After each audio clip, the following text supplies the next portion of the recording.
World Pro Racing, where sim racing becomes real.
Senna was a god.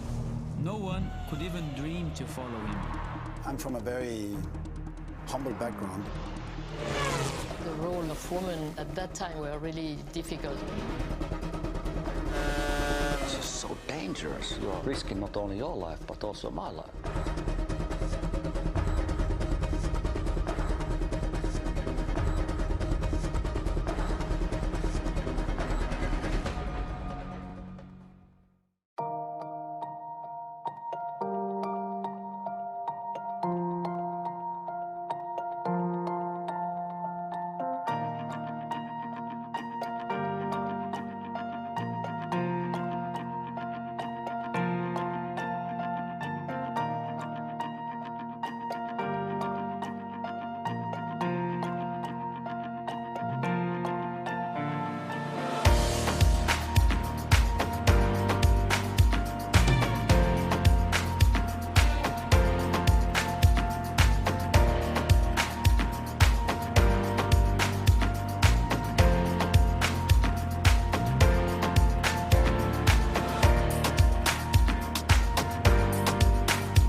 World Pro Racing, where sim racing becomes real.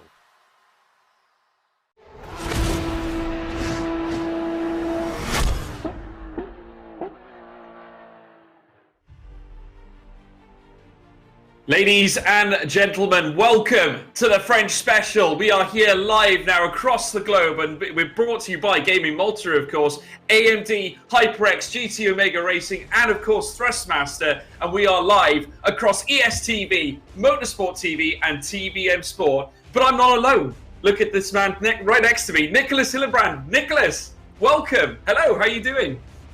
Hello, George. Amazing. How are you doing yourself?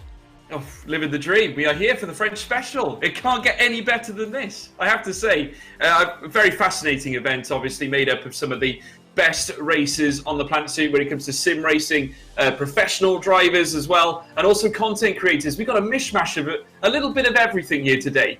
And we're going to have 50 minutes of practice, 50 minutes of qualifying, 2 hours of racing. It's a motorsport sim racing feast. Yeah, absolutely. And especially, we've got the real drivers that we have. They're not only very successful in real racing, Romain Monti, of course, silver class winner in the 2018 24 Hours of Spa, but also in the SRO Esports Series last year. So it's going to be very interesting for sure, because, normally we have this sort of thing when real drivers first get into sim racing. They're a bit slower, but this time it won't be the case, sadly, for our sim specialists. No, not at all. It's going to be a true test, whichever way it goes. We're going around the Nürburgring, folks. And of course, many people know about this track. Of course, many renditions of it. Of course, you think of the Nordschleife, the GT track, certainly many others as well. Of course, the chicane has changed slightly since the early millennia. We are here now, of course. And I have to say, this circuit has got a lot of history stamped across it. And like you say, Romain Monti joining the list of drivers as well. It's a great opportunity for the sim racers and the real racing drivers to really see who is the better racer, I suppose. And I would say moderately equal turf. I suppose it's not really, because if you think about it, the sim racers do this for life. This is their game. So you've got real drivers stepping on their turf. And what's the differential like? Because obviously you're a real driver. We spoke a little bit before the air. What are the few main differences taken from real life into a sim rig? Well, the main difference is really that you don't feel all the G-forces in the sim rig. You feel a lot, through your bottom that is sitting in the seat. You get all the vibrations from curbs, from literally everything. And of course the G-forces just from the sides. And in the sim rig you don't really have that. You really have to focus a lot more. You have to stay a little bit more concentrated onto what you get back from the wheel. Simply because all of your feedback is coming from the wheel. If you're lucky, maybe you have a slight motion rig, the butt kicker, as it is called, or also, a vibration and motor that we sometimes have in pedals, but that's everything. And so I definitely understand how some racing drivers have difficulty to just get into that full-on, spirit of simulation, because it's certainly quite different. It is, absolutely. And I have to say, it's going to be a fascinating contest. Who is going to be the better ones, of course. And then we've also got the content creators, live streamers, of course, who maybe get involved in a bit of sim racing, but maybe get involved in an abundance of different things as well that they like to share on their relevant channels. And I have to say, it's going to be fascinating to see how they get on. But of course, looking close at the circuit, approximately just over 5 kilometers, made up of 15 corners. Of course, we see a lot of the Formula One cars go through it, GT cars as well. Obviously, a circuit that is sort of well known for various reasons, of course, different kinds of racing.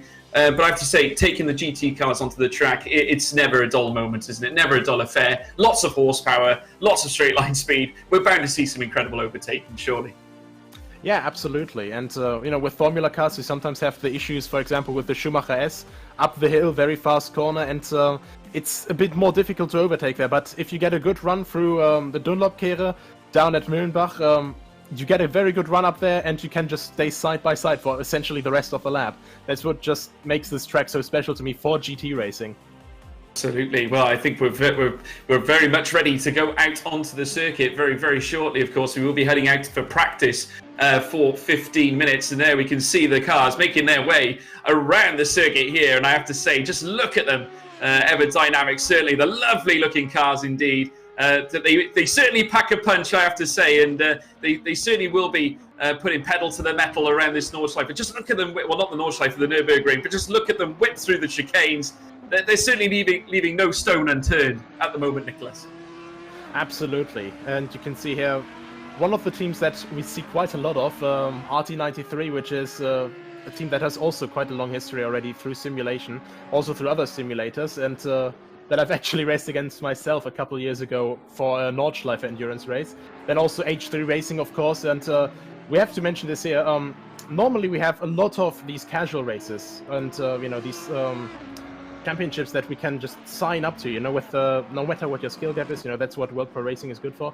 But this here is an invitational event, so we have a very selected crowd, the absolute elites. For example, here TFZ, you see that in the name of a couple guys further down right now, not quite found the rhythm yet, but that's Team Fortzilla, that's quite something.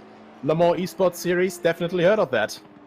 Absolutely, and just look at them. Like we said before, folks, the balance of quality is just so vast, of course, because depending on what these guys are doing in their day-to-day lives, we've got to impress on the fact that, of course, there's a variance of talent here on the track. Of course, many who are real drivers, some that are sim racers, and the content creators. But just look at this. If you look at the delta gaps, very minimal in between the bunch of them. And there's Miliuti now making his way down the stretch and also donning that TFZ that you were quite rightly discussing about, Nicholas. And as they whip their way now through the next chicane, it certainly has been thrilling. A car goes off there dead in front.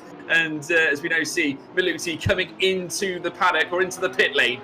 And certainly interesting scenes indeed. Just imagine in race pace, though, Nicholas, that chicane can be very treacherous. Yeah, yes, indeed. Of course, it's also even more treacherous because this is the sprint chicane, so the one that is used for endurance racing, also used initially for the WEC and all that. It's a bit faster than the normal chicane. They use the slower variant of this chicane for F1 simply because it's a more decisive braking point, because you can make a move a little bit easier there. But for this and for multi-class racing, it's always this faster chicane, and making a move there is quite a lot more difficult. It certainly is, and just look at the top 7.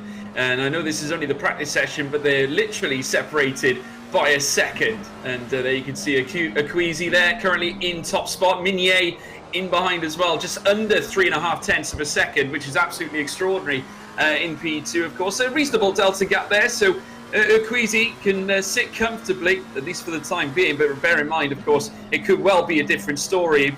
Do you get many people that actually do put a bit of sandbagging in to practice, maybe not reveal their true pace heading into qualifying, Nicholas? Oh, most definitely, and especially, ever since ACC came along, ever since it gained more and more drivers, you see more and more faces from all sorts of simulators just showing up here, and the mental games start in free practice. I can't say this any other way. Akwizi, of course, he's a very fast driver, no matter which type of run he does, whether it's qualifying or racing. He's a very fast guy. We have quite a lot of very fast guys here as well. Another one of them is, where do we have him here? Kevin Ciclari, also very renowned through ACC, and as we mentioned earlier as well, Roman Monti, down in 17th right now, one of the real drivers. And honestly, this is one of the things that we just can't be quite sure of, who is doing quali runs and who is doing race runs right now. No, it's difficult to say, and naturally they'll want to test all areas. They now whip once again through that chicane, no stone unturned. Just see the amount of effort he's putting into the wheel in order to correct the steering, and that just goes to show that is the pace that these guys are heading through, as we now see Valentin Barriere now coming down the stretch, and will certainly look to be an imposing threat, certainly on this grid order. P8 currently, he's in the top 10. Here's our current P1 man, of course that being Akwizi, now making his way round the final corner. And very soon will make his way down the stretch once again. Let's see what he can land himself on the board. Santamato moves his way up into P2, just over 2 tenths of a second. As Amada Akwizi now makes his way down to turn 1. And this is a very, very late apex technically, because you can leave it sitting for a bit. It's almost like a blind corner because you do go wide, almost a double bend. It swings you out wide. You need to turn it right back in on yourself and then whip yourself around the left hander, of course, and very testing indeed, heading around that particular S section, now heading down around the next left, and it's literally a case you've got to try and stick to those apexes, haven't you? Because you've got to get the most out, well, the best bang for your buck, really, I suppose, Nicholas. Yeah, definitely. And I think it's also a bit dependent on what kind of car you have. When you have a bit of a longer car, like the Bentley or the Lexus, or the BMW especially, they don't have the best sort of rotation because of their long wheelbase, but they can eat these curbs on the inside of the Mercedes arena. Through those two left-handers, they can eat them a little bit better, can take a little bit more inside. So as long as you don't cut the track, you can get some of that rotation just helped with the curbs, and then just start accelerating a bit better. And especially with that BMW, it has tremendous power on the straights. So you really just have to know how to place your car well. Certainly do, and I got to say, going back to the manufacturers, of course, Audi topping the billing, currently Ps1, 2, and 3. I'm not sure whether that tells us something heading into the next few sessions. There's Adrien Gosset now making his way around the next right. He's currently sitting in P14 in the Porsche, and just over a second is the difference from him and P1 right now. And like I say, despite there being some variances across this grid order, it's fascinating to see that the time deltas aren't too dissimilar from each other. Of course, you'd expect the odd second or two, obviously in between, certain drivers, like we said before, harking back to, whether they're content creators or drivers or sim racers. It can all vary, folks, of course. And naturally, we're sitting on a sim racer's turf right now, as we now watch Gosset now make his way down this next semi-stretch before he now has to make his way around the next left. And it's going to be or the next right, should I say, making his way around this hairpin style bend. This being, of course, the Dunlop curve before he reaches Shell next. And I have to say, it's going to be very interesting to see how they whittle their way around in race form, of course. Overtaking zones, Nicholas, where are they most likely to make their moves? Well, we see actually one of them right here, this left-hander here, very nice to make a move into. And that, given, you can only overtake your rally if you get a good run through the Schumacher S. Now, out of here, this is what's, fans call often the beer curve, simply because so many different German beer brands had their name on that corner before. Now through the Advanbogen. And, of course, here into the Wedel chicane. It's a very well-liked spot, but as I said here, you see how much later that apex is and how fast you have to take that over these little plates there that are the curbs on the inside. It's very difficult to get it right, but as we stick with Adrien Gosset here, making his way down to turn 1, it's actually one of the most beloved spots. When the track actually got remodeled back in 2001, 2002, Hans-Joachim Stuck, so German racing legend, actually said this is the most exciting corner of the entire circuit, simply because it just goes down a little bit, you go through that kink, and you just have to look, well, where am I going to take this when I head down into this corner with around 20 to 30 cars around me? No, absolutely. I mean, it's a true test, but just looking back now, Romain Monti now making his way through the classifications. He's now only just under 0.6 of a second off the leader, and I've got to say the Audi's looking more comfortable around this track. Of course, like we said before, they were top 3. I will say that that was actually changed rather quickly, though, because Piffer is now up into P3 for the Lexus team, and then further up is the Porsche of Masoud as well, who's currently up in P2, and he's within 1/10 of a second, so the deltas are crashing down right now, which is amazing to see. Obviously, we're starting to see some of the true pace, I think, of a few of the drivers here in practice. Whether we've seen it all, I'm not quite sure, but here's Romain Monti, of course, in the Audi Sport Team WRT, and making his way around the next right-hander now before he blazes the way down towards the next left. And I've got to say, bags of confidence, this man, certainly well renowned, and we're looking forward to seeing how he manages to cope in amongst this very varied grid, certainly here at the Nürburgring, as he now rounds the final corner. What's he going to set here in this immediate time? Comes across the line, P4, very impressive indeed, just over 0.2 of a second, Nicholas, and that will certainly give you a barrel of confidence. Yeah, most definitely, and definitely already showed last year that he's very fond of these simulator races in the SRO GT Sports Series. He actually managed to get, I think, the 14th place in the standings, back then driving a Bentley, so quite a different vehicle, but that doesn't seem to hold him back whatsoever. No, I've got to say, very impressive. Certainly the deltas, if you've noticed, are coming crashing down. Fernandez now making his way into P6 as well, but just look at this. And the second gap that we spoke about earlier on now stretches all the way down to P18, which is absolutely unfathomable. And I have to say, we've got such a vast grid here today, over 45 drivers, of course, taking part in this event, which is absolutely extraordinary, as Fabien Piffer is currently in P3, obviously driving the Lexus, the only Lexus currently, I was about to say in the top 10, but Mazur is in 10th place. He's in the Lexus now, making his way around the next right now for Team Fordzilla.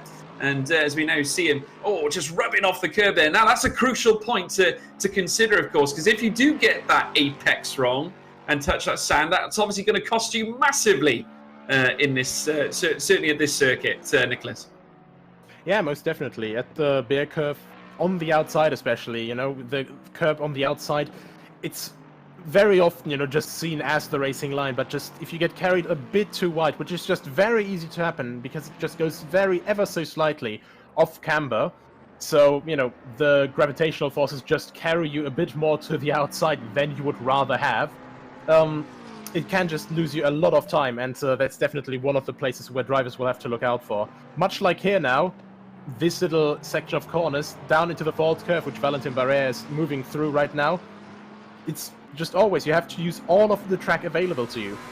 Yeah, he does, and I've got to say, he's got a wealth of support. I have to say, I've been looking briefly in the live chat to all the fans of Valentin Barrère, who's currently now in the cockpit. We're riding on board with him, heading up through the next left. And he certainly does have a wealth of support as he now winds his way up through this next section. Just look how aggressive. Oh, my word. Very nearly losing the front end there. He had to do a little quick correction. But that shows the skill of a driver if he can correct mistakes. And responsiveness is very important. Comes around the next right once again. And just look how he's carrying the speed through the bend, not making a single mistake through that section. Looking certainly ever promising here for Valentin Barrère as he now makes his way up towards the chicane now at Vidal chicane, should I say. Winding his way through, they can carry the speed through here, rubs over the curbs, and really does take a lot of the latter stage of that curb now in the McLaren around the final corner.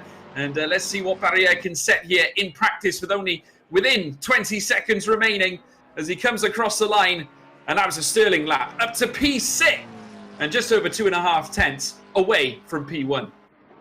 Absolutely incredible, even with that wild ride through Schumacher S, and that definitely, I think, probably costs another tenth at least, or at least half a tenth, simply because the car is just so unsettled. No problem for him whatsoever. A lot of people probably know him as well from, you know, races that he's done with Jardier, so, you know, Jaroslav Honzik, well known to streaming and, of course, videos as well in all of these simulators. And, man, you know, Valentin definitely showing all of his racing experience here, just absolutely not letting himself get even bothered by that wild moment there. No, not at all. I got to say, the tenacity of him to make that happen. I mean, it looked like he might have got that final chicane wrong, but he corrected it. He took a lot of the curb on the latter part of the Vidal chicane, probably a little bit too much on the outset, but he had to do it because he was a bit shallow on the inset. But he managed to carry the pace through and keep the car going, and it was an absolutely tremendous, certainly a tremendous lap and a great recovery indeed from Valentin Barrère. And we're coming to the end of free practice now, folks. Of course, Antoine in Tramontin now making his way around this next section now, bursting in the Porsche, and currently lying in P20, just over a second.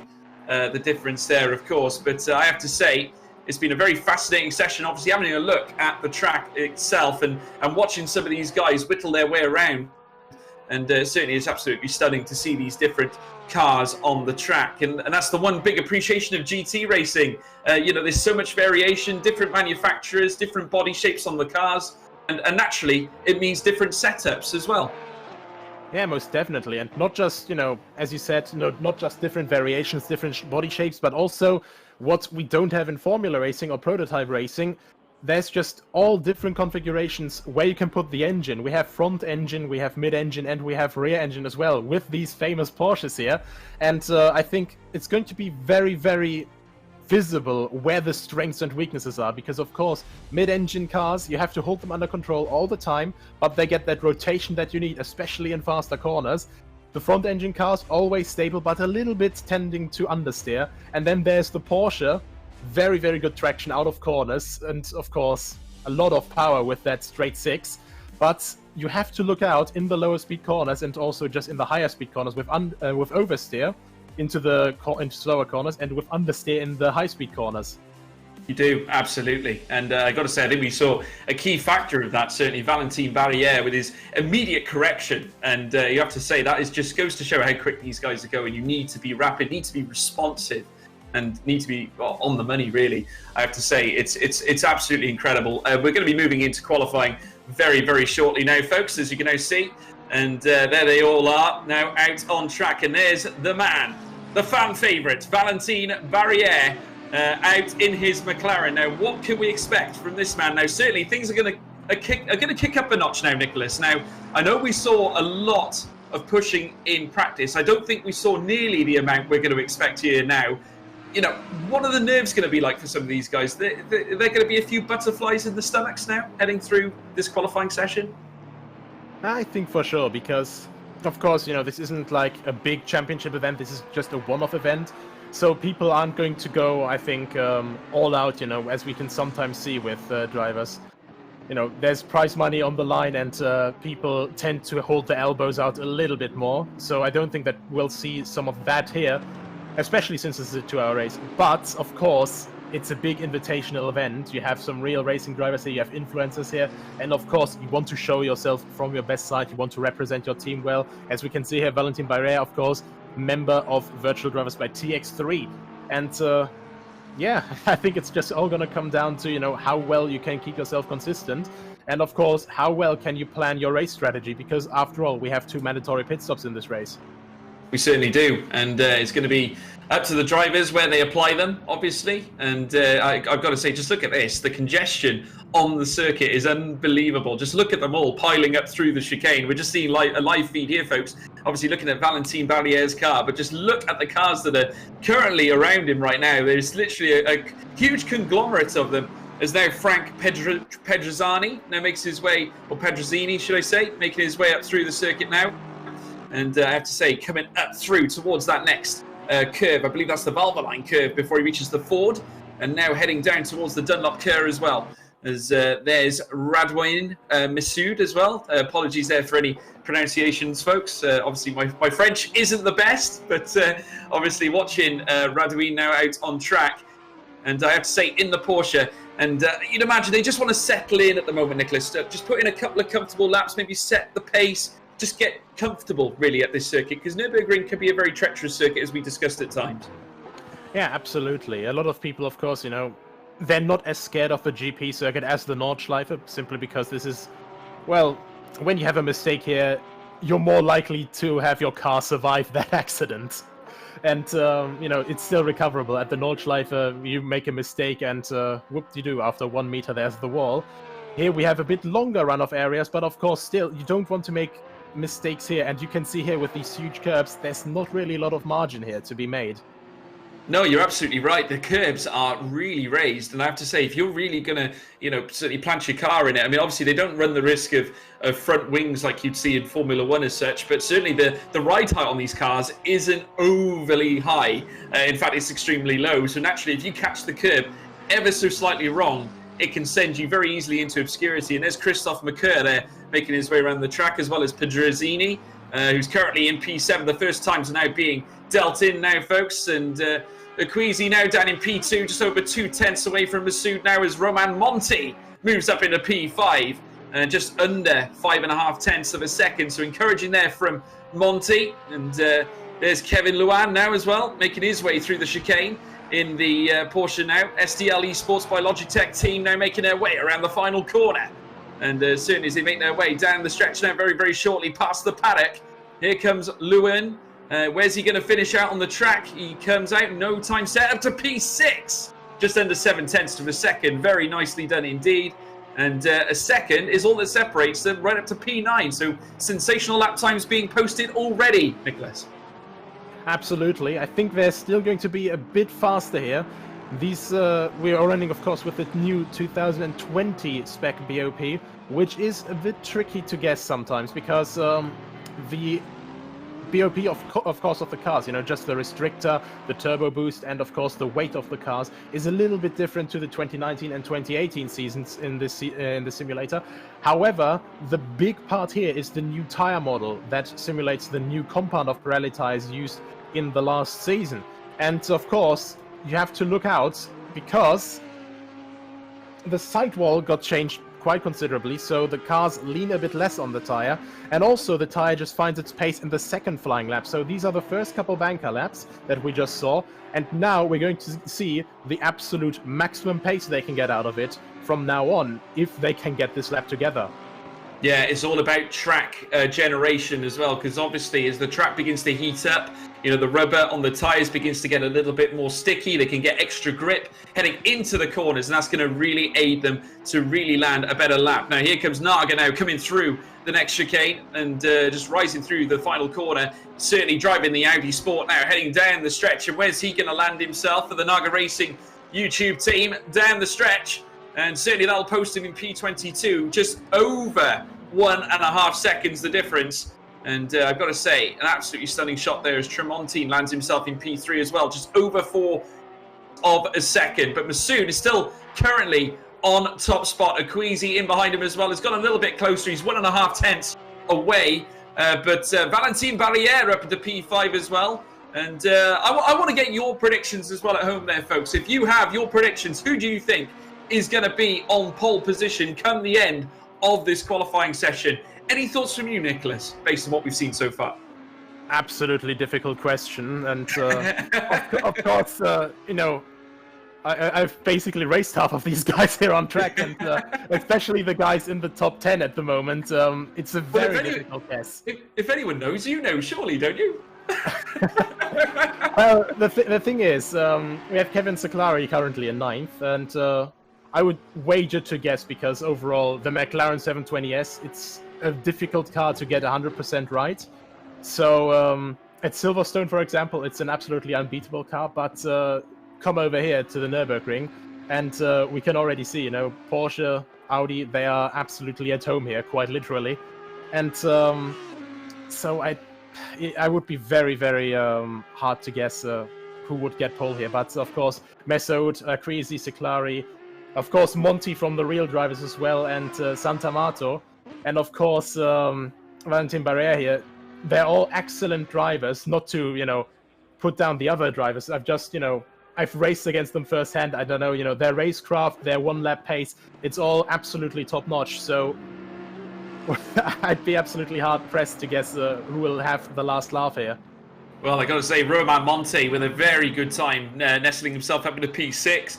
And he's only just under 0.3 of a second away from Masood, who's still currently up in top spot. Here comes Valentin Barriere, round the final corner now, down the stretch, currently P9, about to come across the line now, Valentin, and he pops himself on P1. Absolutely brilliant there from Valentin Barriere, and sets himself in just under half a tenth of a second indeed. Tremendous stuff there from the man in the McLaren, and he's bound to be delighted with that. You can imagine the chat's going to go absolutely wild with that one, Nicholas. Absolutely. 153.355, very good lap time, especially considering the absolutely boiling track temperature at the moment of 34 degrees Celsius. The McLaren has some difficulty at the higher temperature ranges, so absolutely stunning lap from him, and he can be very happy with that. Can indeed, and I have to say, certainly doing the business for his fans, that's for sure. There's Johan Ufella making his way now up through the next right-hander, going through Dunlop Curve. And I can't wait to see the cars whittling their way around this in the race, because obviously that is where you may see a couple of overtakes. See now whittles his way up through Shell Curve now, up through towards the RTL. And just look at them, absolutely prosaic. And Johan doing an exceptional job here, currently in P11, just outside the top 10, but he's level in terms of time with Sinclairi, who's currently in P10. Nothing separates them at all. The gap thinner than a fly's eyelash right now, as you now see him grinding out his way through the curves now. And I have to say, he's really chucking the car around this track. You have to do exactly that if you want to get the most out of this track, as he now makes his way in the Lexus into the chicane now at the Vidal, and as he makes his way through and keeps it steady there, heads his way out very top heavy. I would say these BMW cars just rounding the next right-hander, or should I say the Lexus cars now rounding out onto the straight now, across the line very shortly. Ufella, is he going to improve? I believe he might just do so. It's not enough though. P11 is where he remains. Yeah, very disappointing there. A bit too much into the last corner. That's also one of the things that is so difficult. You want to take all of the exit curb out of the chicane, but just braking on there, getting off the curb while still braking. Some cars deal with it better than others, but overall not the best idea. But I just have to say, right now, BOP being shown to work brilliantly. First 4 cars, so the top 2 rows that we have for our grid, also almost within 1/10 of a second with 4 different cars. Absolutely. Just then, here comes Radouin Masood now. He's going to be licking his wounds after being dispatched. He's just under half for 10th behind Barriere, as we said before, but he's coming across the line now. Can he go quicker? Here comes, and he does. He does go quicker. Sensational. Knocks a 10th in between him and Valentin Barriere. We got a real tussle on here. And with just over 3.5 minutes remaining, squeaky bum time here in qualifying, folks, is Kevin Seclari, who's now in the McLaren, now making his way around the circuit. Very soon he'll be making that long climb now up towards the RTL curve now in the McLaren. I have to say, he's down in P10, but still there and still a force to be reckoned with. He's not far behind his P9 sitter as well of Leuven, who's currently in P9, of course, in the Porsche, making his way down the track now towards what looks to be the Dunlop curve, should I say. And as he does so, the number 7 car now trying to really just touchy-feely his way around the next right-hander, sticking to the curve, the apex, and now the straight beckons leading up towards Schalke. And there you can see certainly the curbs there are so raised. You've got to be so careful. And I have to say, he's literally going hell for leather up this straight now. And what a phenomenal shot we have here. Watching him wind through and just see how precise he is utilising that steering wheel, which you simply have to be. Yeah, absolutely, and just also using track limits to the absolute maximum. They get a little bit oversteer from the inside curve as the corner just drops off a bit too off camber there, and the car is just a little bit rotating too much. But Seclari, nothing he can't handle. Down to 3rd gear now through the Vidal chicane, hard over the right side curb, now hard on the left side curb. Gets off the curb just before the braking, and now is it going to be enough to improve in position? Going to be very tight. Here he comes now across the line. Kevin Seclari up to P8, just under 0.4 of a second. So very well performed there by the McLaren driver. 2 minutes left in this session, folks. And I have to say, it's been a thriller here at the Nürburgring. I hope you're all enjoying it at home. Please say in the live chat, obviously give you tips going into the race. Are you a Valentin Barriere fan? Are you a Kevin Seclari fan? I got to say, please state the driver you're hoping is going to take home P1 glory, of course. And I have to say, it's absolutely tremendous to watch these cars out on track as we now watch Fernandez, Anthony Fernandez, make his way through the chicane now. Currently in P16 and looking for an opportunity to improve himself as well as he now rounds the final corner down the stretch in the Bentley. Soon to cross the line, and here he comes. Now up to P15, so he goes up 2 places and representing RT93 Esports. And they'll be happy that he has made some reasonable progress in this field. And there's Alban Bouquet managing to whittle his way up into P3, driving the Audi. The best of the Audis at this moment in time, just over 1/10 of a second away from Riyad Masood as well, who's currently still in P1. And what a contingent we have at the top there. Masood, Barriere and Bouquet. It's going to be a very interesting fight here. Absolutely. One thing that they'll have to watch out, though, of course, we're here with a rolling start. Of course, at first, while the grid is still forming around, at around 50 kilometers an hour at the end, and then also going up to 70 kilometers an hour.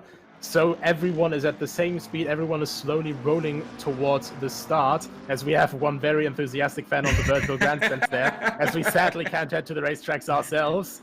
But that's the Mercedes grandstand, I think, at the Mercedes Arena. So very nice little display there that we always get here at World Pro Racing.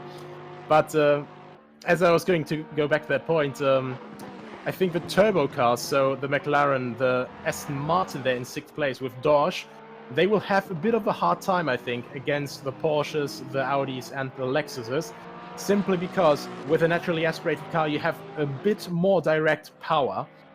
But of course, they will have to take a bit more fuel because of more fuel consumption. So it'll be quite something to find out as Piffet just goes up into P1 there, just as the time runs out. Fantastic run from him.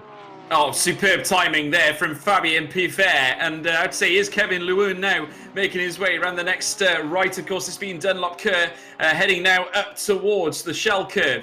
And SDL Esports now have their beady eyes watching their man Kevin Leeuwen now making his way up the stretch now towards RTL, going through bit curve as well. And just watch this man now in the Porsche looking to do damage upon this classification. P11 he currently lies. Masood has now managed to retake P1 as well. And I've got to say, literally, just over 200ths of a second is all that separates them right now.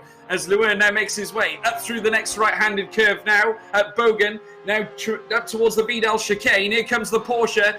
And a very smartly coloured car this is indeed for the Porsche as they make their way through the bends now. Didn't even graze the curbs on the outset, although he did take a lot out of the chicane, that's for sure. Heading around the final corner, here comes Leeuwen. Is he going to manage to top the billing here? With literally, we're in injury time, folks, 1 minute and a half, or just over counting. P8 goes Kevin Leeuwen. And that's a modest improvement there by the SDL Esports driver. But seeing Masood there do what he did, an absolutely exceptional qualifying. And I've got to say, if we've got anything like we've just seen in the race, it's going to be a very close contest.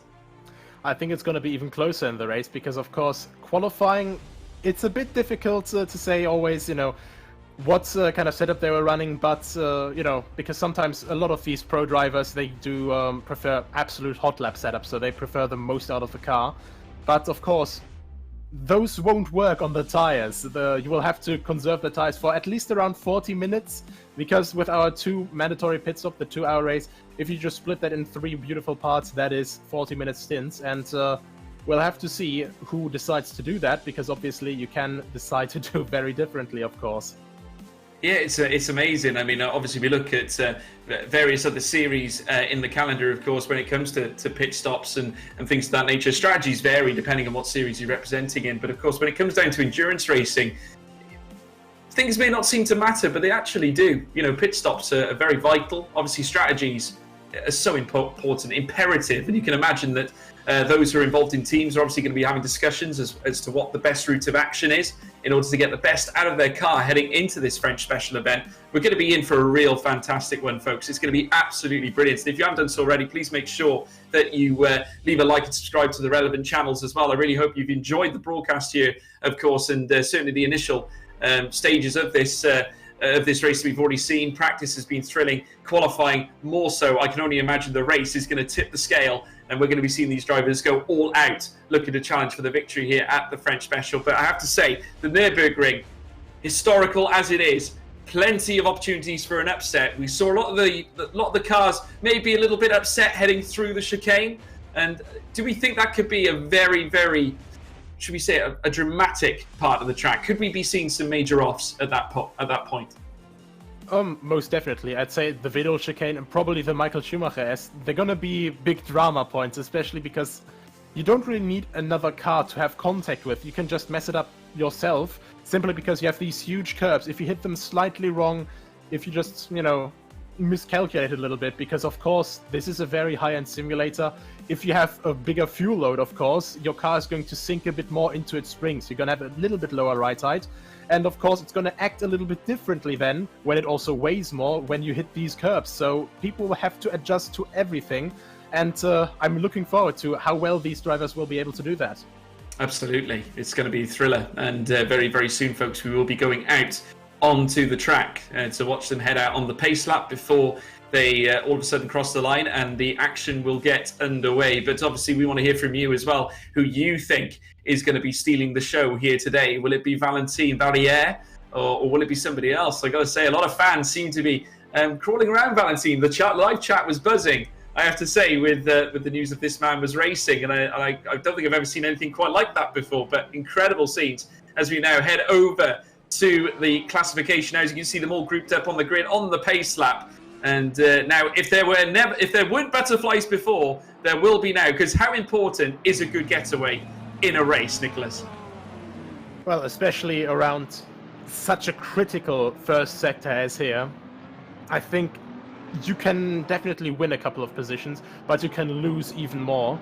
I remember during the SRO Esports GT series, I had a bad qualifying for Ferrari, and I basically ended up somewhere in the midfield.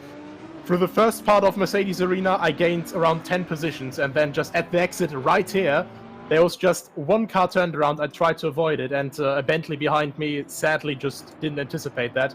Hit me up the rear, and I was last. So it's just so easy to make a single mistake here, and especially with over 40 cars that we have here on track, you can see they're now heading down there towards the Ford curve, while others are still in the middle of the Mercedes arena.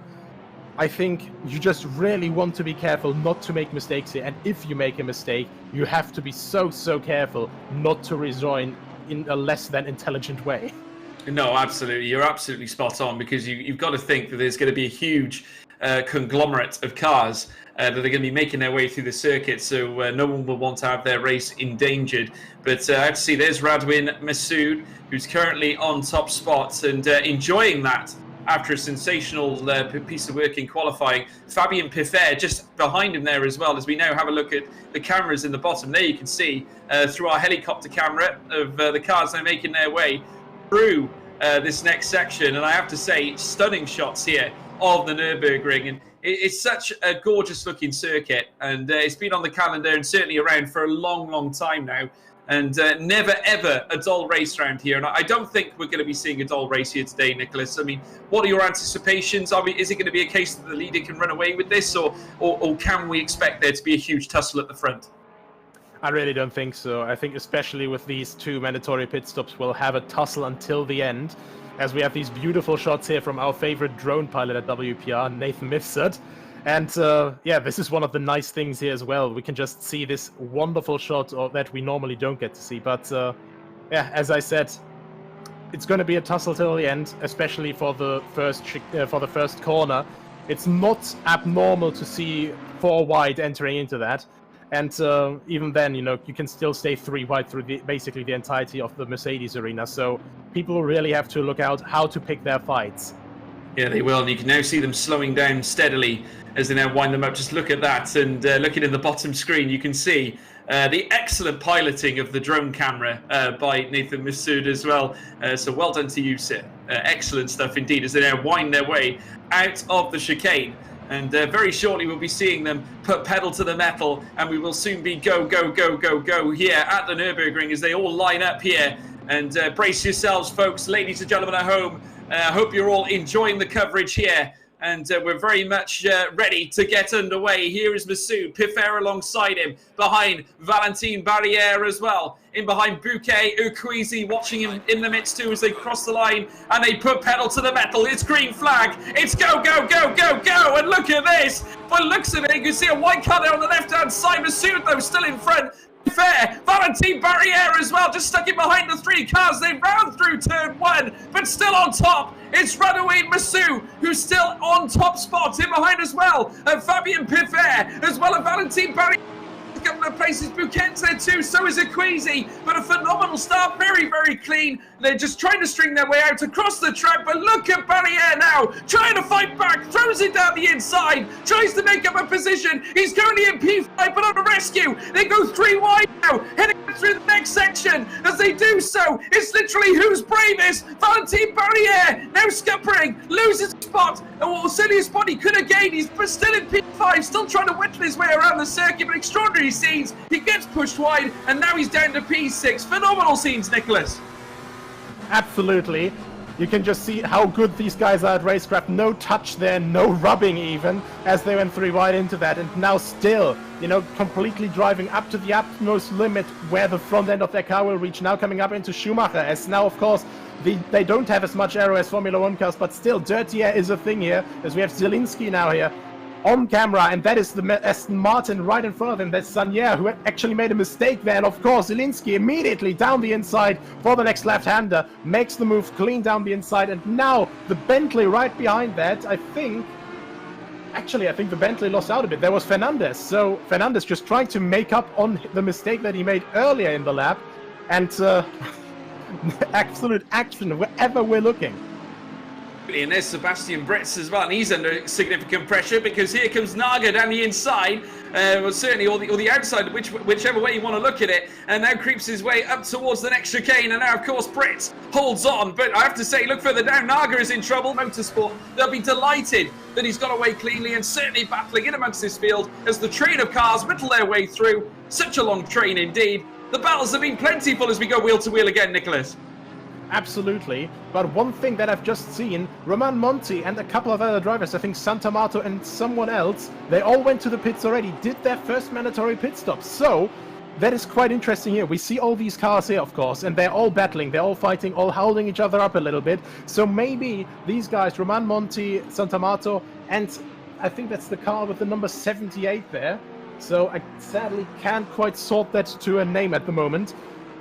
Those three guys immediately just thinking, well, these guys can have fun battling, and maybe even if it's the more boring thing to do, you know, it's going to be the smarter thing to do, because they just don't have anyone holding them up and already got one of the mandatory pit stops out of the way. Yeah, and there's one of them. There's Arnaud Santamato, who's currently down in the midst of 41 or 41st position, around in the next round. Now, there's Radouin Massoud, of course, who's still leading the contingent around. Fabien Piffert has not left his rear wing as they round the final corner now to commence yet another lap. And as they whittle their way through, still a long way to go, of course, in this race. We've got a whole 2-hour event here for you folks, so do not go away. Plenty of action to be had here, and certainly the leaders very closely tight together as they come down towards turn 1. Massoud there, as we now look at a replay now. And there's Antoine Fleury, who goes wheel to wheel. And I believe that's Damien Fuller there, heading up through. And it looks like Fleury, who's now gone wheel to wheel, maybe in a slight bit of touch. You know, he's okay. Oh, no, he has gone for a spin.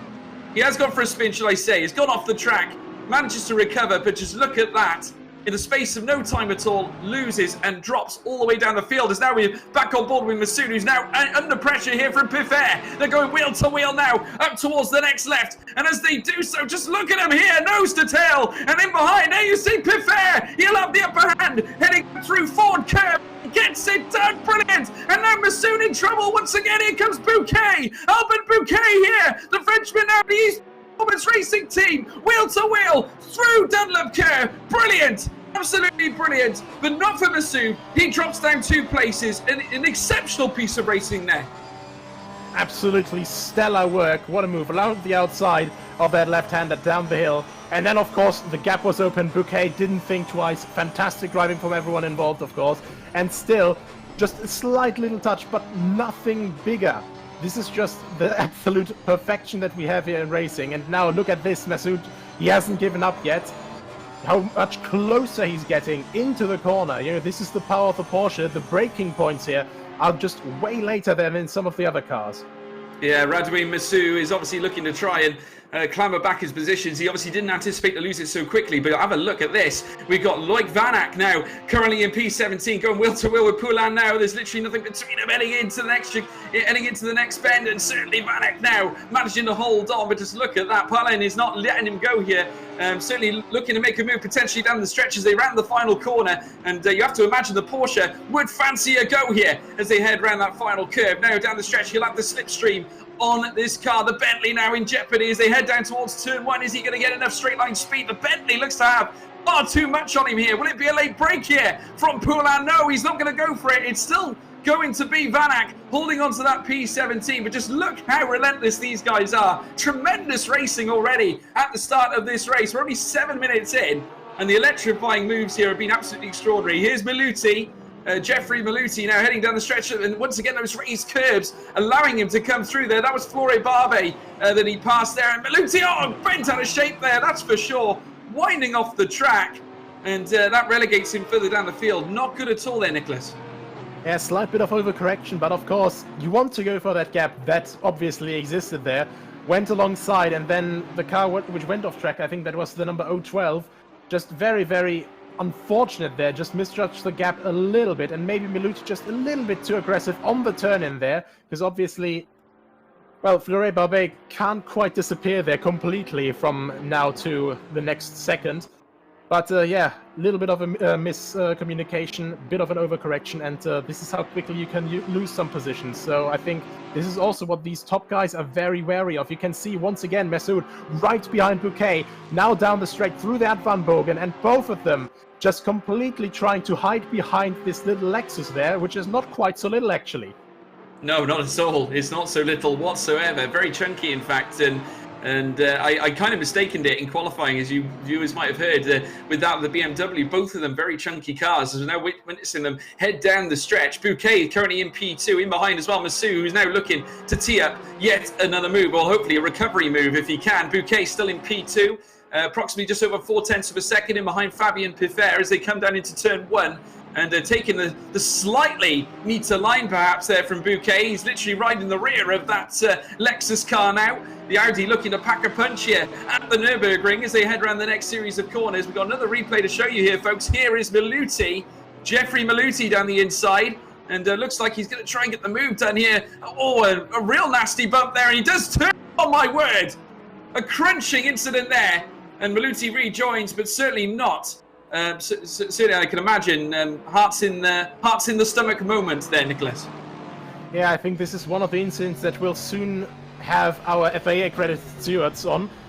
Of course, here, if you're checking in the first time, we have George Muscat and Adrian Figallo here, who are, of course, they have FIA licenses to steward these incidents, and I already see what always makes my heart sink a little bit, because I know that someone is about to get punished for their actions. It's Adrian Figallo is typing here on the Discord chat. So we're just waiting what the incident is and what the result of that is, and yeah, we'll see what will be the event of it.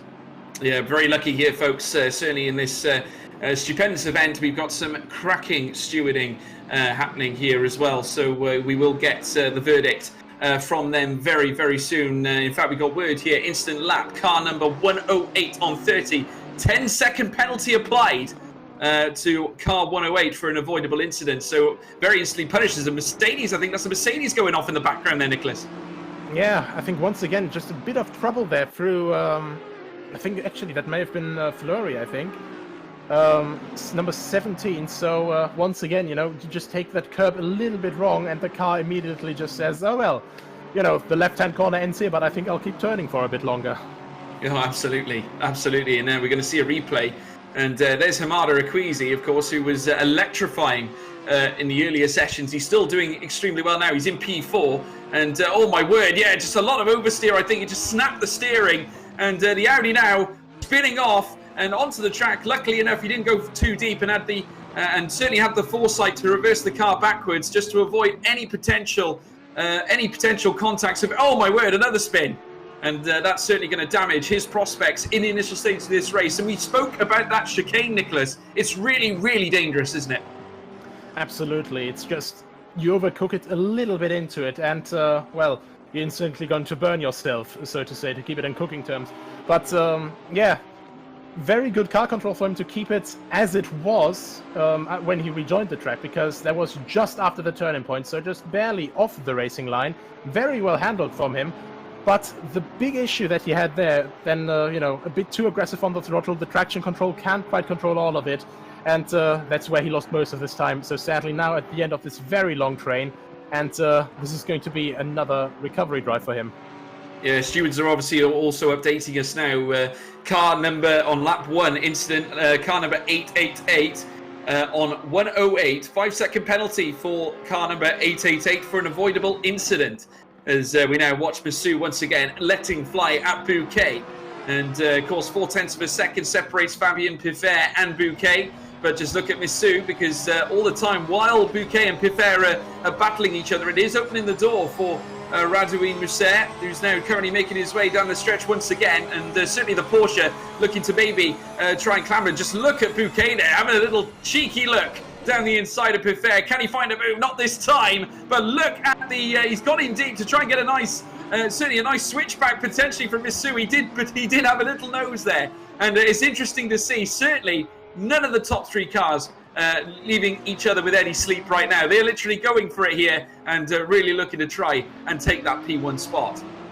Absolutely, and what I find really interesting right now is you see that gap from Massou to Leon in P4. That is 3.2 seconds. So normally, even though we have a 3-way fight going on, and moves going on everywhere, well, there's 2 types of battle which we can always see in racing. It's one that slows everyone down, and then there's one that somehow these guys just motivate each other to just keep going faster and faster. And I think this is the kind of battle that we're seeing right now.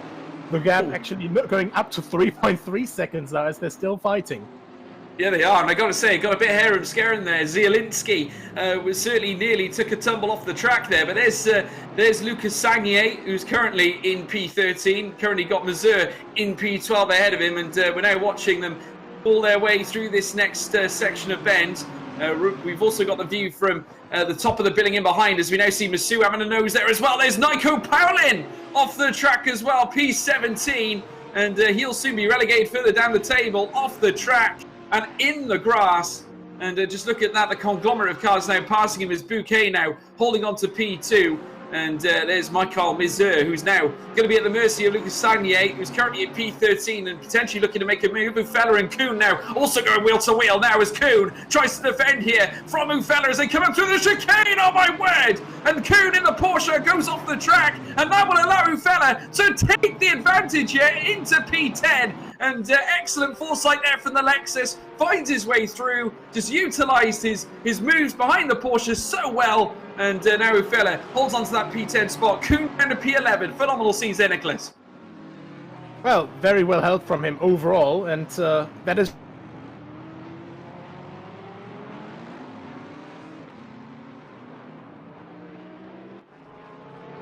underestimating the power of his Aston Martin and overestimating the ability of the traction control. But yeah, Mazur also very good judgment not to go for that gap that did not exist very much. But yeah, what a scene. Yeah, it truly was. There's Nico Paulin as well. And I've got to say, remember, he took a tumble off the track. But it was a lovely move heading out of Dunlop and heading up the stretch now for H3 Racing. Oh, a nudge in the back there from Flore. I'm not sure if that was Flore Barbe there. I think he took a little bit of a nose from, but that's what caused him to spin off the track. And obviously not his fault, I would think, on that basis, and certainly a nudge in the back causing that spin. But there's Lucas Sagnier now, who's at the mercy of Bills here, or certainly Navarro. Sagnier now down into P22, or down 23. The timing tell is actually 28th in the classifications. And already you can see the time penalties applied across the grid order as well in our leaderboard. There is Vincent Granier, who's got 10 seconds applied to his time. And certainly that'll be a penalty that he will receive. In behind, he's got Salin as well. And in front, Kupani Price as well, who's currently in P25, and he's got a penalty as well. So I have to say, the penalty still being applied at this early stage. We're only 15 minutes in, and still a long way to go, folks. Yeah, I think even with these penalties applied already, people with more common knowledge of ACC, they already know these penalties will be applied at the next pit stop. So some people here, if they receive these penalties, they may have to rethink their strategy just a tiny bit, because of course 2 hours, this is basically 2 1-hour stints. Normally these tires have their peak at the end of 1 hour. After that it's going slower and slower and slower, so at least one tire stop is what you want to have here. And maybe this is your motivation to, instead of having 2 tire stops, you know, to just have one of them and serve your penalty instead in one of them.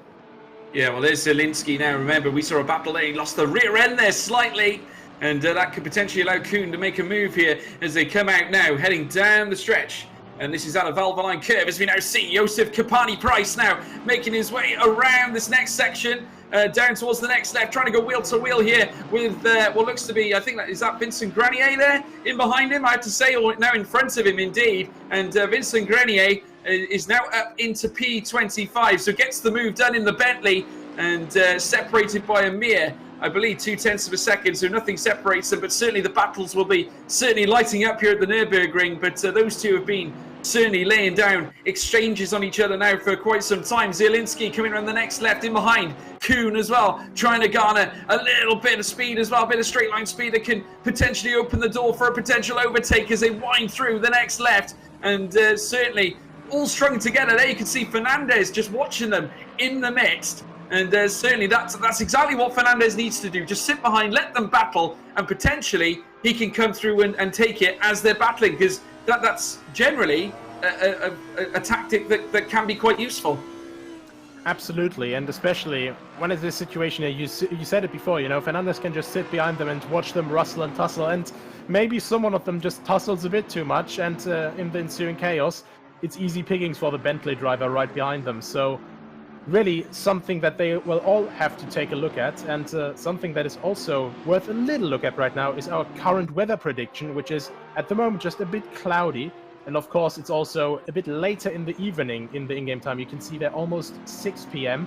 So we can see the temperature starting to drop off a bit. That is something that people will have to look at when they change their tires as well. Yeah, well, just look at this now. Zielinski down to P13. Kuhn has managed to move ahead and take that P12. In behind there, you can see Fernandez now spying whatever happens in between these two. And I have to say, as they make their way down the next stretch before they make their way towards the Valvoline curve. And please also, folks, if you could leave a like, a subscribe, and also share as well, and become part of the World Pro Racing community. It's a pleasure to have you here from all across the world watching this race.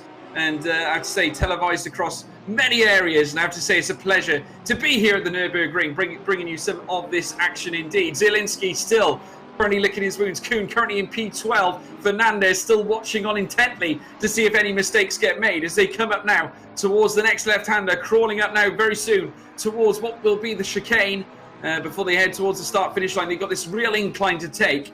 And I have to say, it's absolutely brilliant.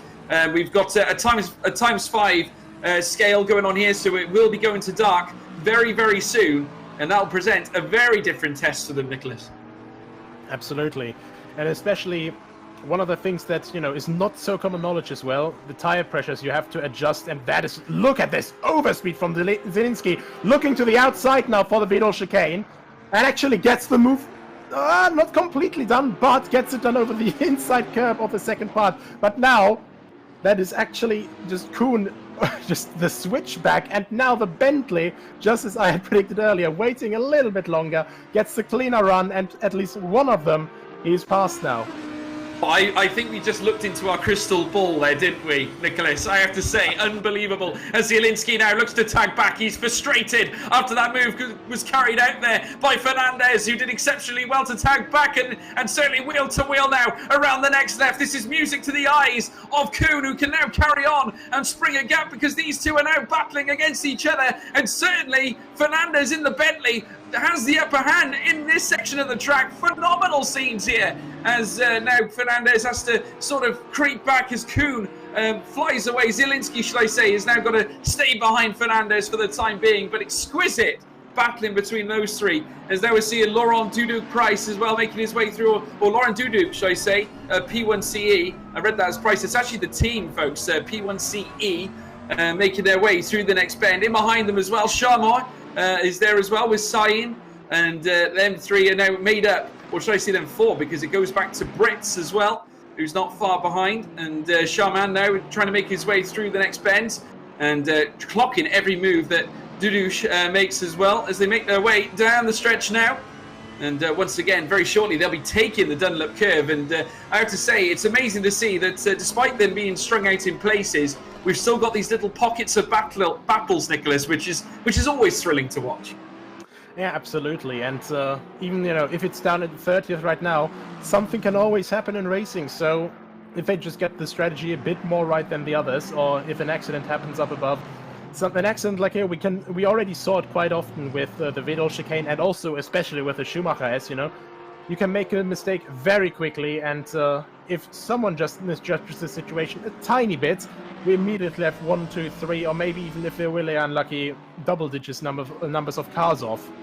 Yeah, well, there's William Dorsch as well, who's trying to make his way up into P9, and I got to say, he fell out a little bit of tapping there, heading around turn 1, and certainly William Dorsch trying to make himself happen, but he's run wide slightly, and that's opened the door potentially here for Mazur to try and creep through. Is there now wheel to wheel again, but still currently William Dorsch managing to hold on at least for the time being, but he's licking his wounds. Kazoo Feller is still ahead of him here. Mazur just clocking every move he makes. We're running on board now. We're watching Kevin Luan now making his way through in P5. He's got Minier in behind him, who's now looking to tap back on him. Oh, a rub on the curb there, and that will allow the door to open for Minier here as they come down towards the Dunlop curve. Now, will he take the inside line, go for a challenge? No, not this time. He's going to sit in behind and be patient, but certainly the Porsche had a little brief moment there of trouble, and potentially the Audi could have made a move, a little flash of the lights, and just to make him know that he's right behind him, and certainly primed for a potential move heading up to the chicane. Yeah, absolutely. And of course, very well liked to do by, as we have another move here, very well liked by GT3 drivers just to give a bit of a flash there to make the driver up ahead a bit more unsure of it. And also, you know, a little bit of frustration. Maybe we can see it in the rearview mirror currently from, that would be Santamato, who is not quite a fan of Arnaud Solan's late lunge into that left-hander. However, still a very nice move there, last minute, and sometimes you just have to take the opportunities that present themselves.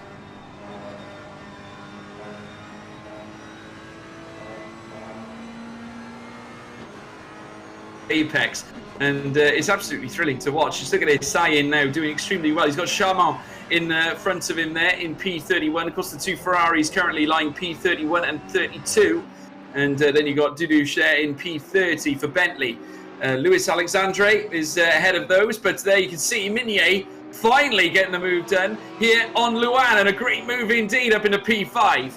And that Audi, but he's going to tag back here. And Luan is not leaving him any rest or any sleep. And in comes Tremontine as well, who's just in behind. So we're going to have a three-way dance here, heading up through this next section. Oh my word, a little nudge in the back. And that is devastating. Kevin Luan off the track, almost a carbon copy of what we saw early on in the broadcast. And Minier holds on to P5. But certainly, you can imagine that Kevin Luan would be very disappointed. But Tremontine now on Minier's rear. Yeah, absolutely. Just a little bit of a misjudgment in space there. Of course, you have this little radar, so to say, when you're driving and you see cars there. But still, of course, it's not 100% accurate. It's a bit better to be better safe than sorry. And I think, well, the Porsche there now with the number 14, he's going to be rather sorry. I think he will be. That was a very devastating maneuver indeed, and not ideal at all. Real shame, obviously, when things like that happen, but obviously that's racing. We're going to watch a replay now, and this is the incident we just witnessed. Of course, Kevin Luan, who of course went wheel to wheel. He was so aggressive, but that is exactly what you need to see if you want to try and gain places. But it was almost as if the curb was run off. Oh my word, yeah. I have to say, I don't think he'll have a jury supporting him on that one. Quite indeed. I think that was basically, how did the saying go? If you no longer go for a gap that exists, you're no longer a racing driver. If you no longer go for a gap that doesn't exist, you're Pastor Maldonado. So the gap wasn't quite there, sadly.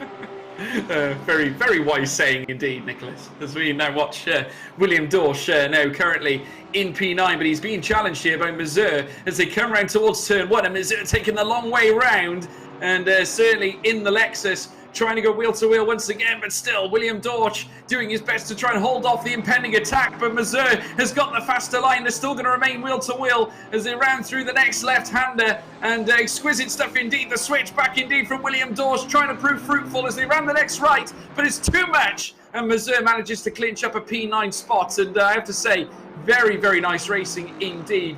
And from the Bentley and of course the Lexus, but the Lexus on top in that exchange, and that is just how key it needs to be. And we got a battle further down in our bottom screen as well.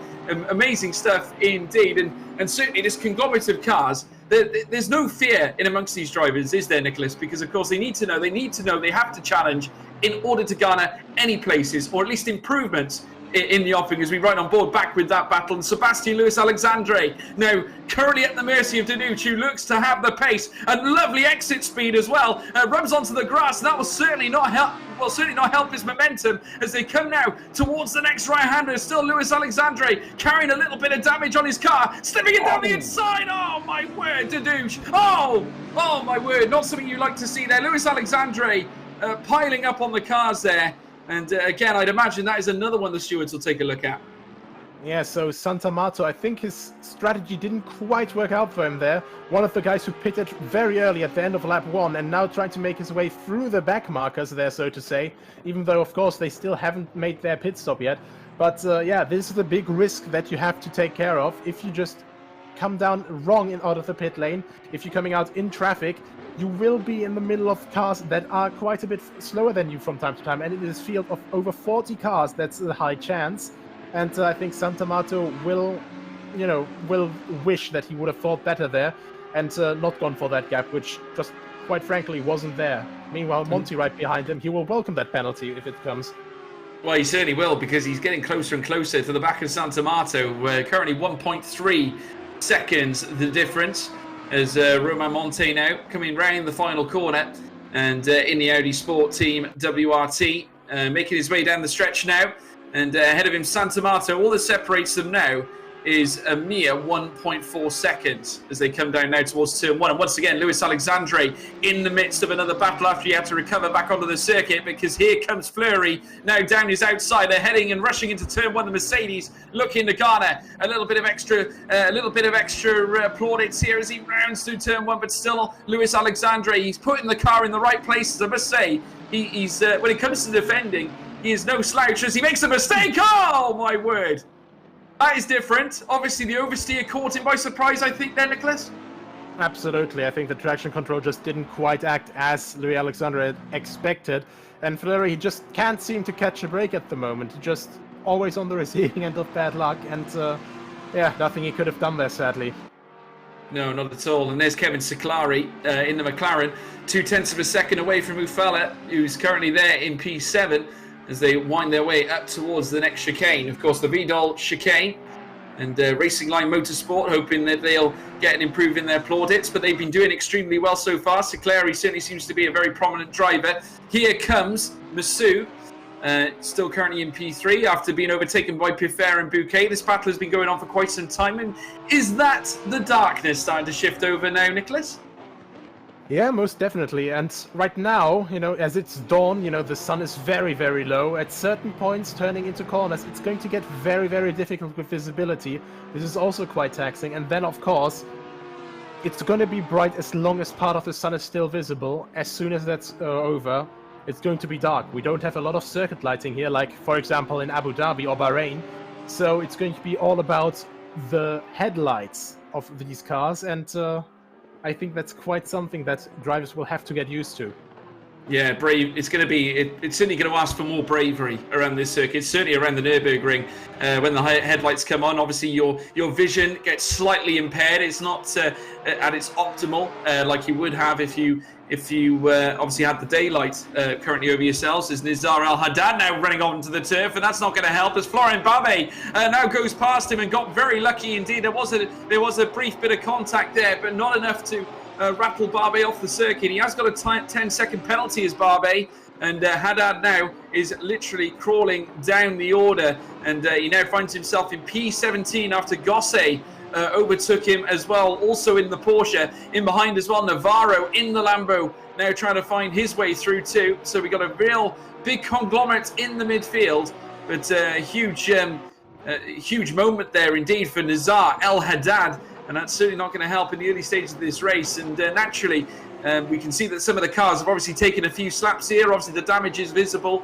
on some of them already as they round the next bend, heading through bit curve. Very soon they'll be climbing up towards the chicane once again. There's Johan Ufala, who's currently got Minier in behind him as well. He's a bit slow heading around that final corner. That might give a little bit of straight line speed to that man Minier as well. He's within a 10th of a second. Every opportunity, a little wiggle there from Johan Ufala as they make their way down towards the first corner. Going down the inside here, having a look is Minier, not able to open up the door, but action aplenty already. And we've broken the first half hour, and I cannot recall a scene where we haven't had an overtake or a piece of action to look at, Nicholas. Absolutely, and that is just the beautiful thing about GT3 racing.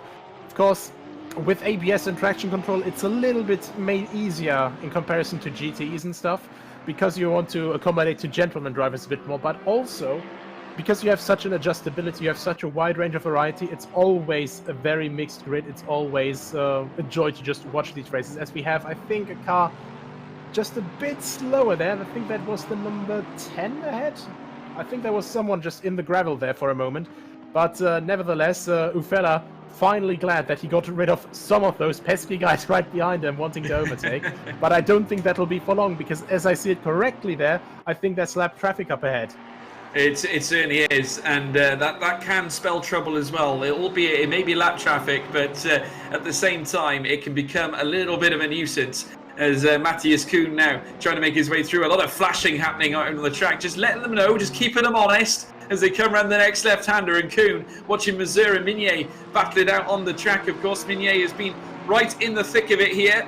And Mazur has also done exactly the same. Kuhn got a lovely exit here. Just look at that. He's just sticking it behind. And there's a lapped car there. He was very careful not to go for the move at that point. But there you can see the two of them hustling and bustling up towards the next chicane. Now, who's going to get the better exit? And there you saw Kuhn going deep there. Oh, my word. A little tap there on the Lexus. A twist of the wheel to try and keep it straight. In behind him as well, William Dodge trying to come into fray as well. But Kuhn might get a lovely exit here. Heading down the stretch. The paddock on the right-hand side. If he can carry the speed through, he might be able to get an overtake here on Mazur as they make their way down towards turn 1. Look in the camera in the bottom right, the overhead view, stunning view indeed as the sunset settles here in the Nürburgring. A move inside from Kuhn here, going into turn 1. Brilliant, absolutely brilliant from Kuhn, and that is certainly a masterclass right there. Moves himself up into P9, and I gotta say, spectacular. Those are the moves we like to see, Nicholas. Absolutely fantastic. You could really see two wonderful things there. One, Matthias Kuhn absolutely knew how to use his car to his advantage there, how to use his setup to his advantage. And number two, also the different kind of setup preferences that people seem to be running here. Mazur, obviously, on the straights, he was just blasting away. No chance for Kuhn to even hang on to that Lexus. And, at the same time, way later breaking point, and Kuhn also got so close through the VDOL S, so Kuhn must be running higher downforce than, for example, Mazur here. We will see through the rest of the field how they are all doing it, and we also have our first couple pit stops that aren't from the first lap bunch here.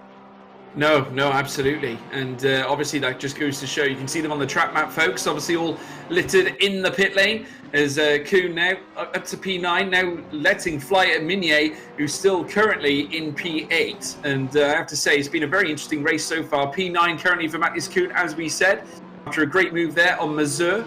William Dortch obviously tracking the cars in front of him here. Plenty of opportunities, I'm sure, for him later on in this race. But just to touch on this as well, Nicholas, Pifer managing to crawl up as now we see Mazur looking to fight back on Kuhn as they make their way up towards the chicane. And has a little cheeky look, but nothing in the opping, but he might get a chance on the outset now as they round the next right-hander. And certainly it looks more like that Mazur is gaining on Kuhn rather than Kuhn's gaining on Minier. And this will be a great chance here for the Lexus as they come down the stretch. But we're joining now with Antoine Fleury coming around the next right-hander. Now he's got a battle of his own on because Fouchot there in behind him in P31. As now we come back on board with Kuhn. Kuhn around the next right-hander, him and Mazur have been letting fly at each other for at least the last lap or so. And I have to say, Matthias Kuhn doing well to keep the Lexus at bay, but it got ever so close there, Nicholas. Absolutely, and that's just one of the difficult parts here. The Lexus looking for the outside, so he's trying to just keep up the momentum through turn 1 to stay inside for the next two left-handers in the Mercedes arena.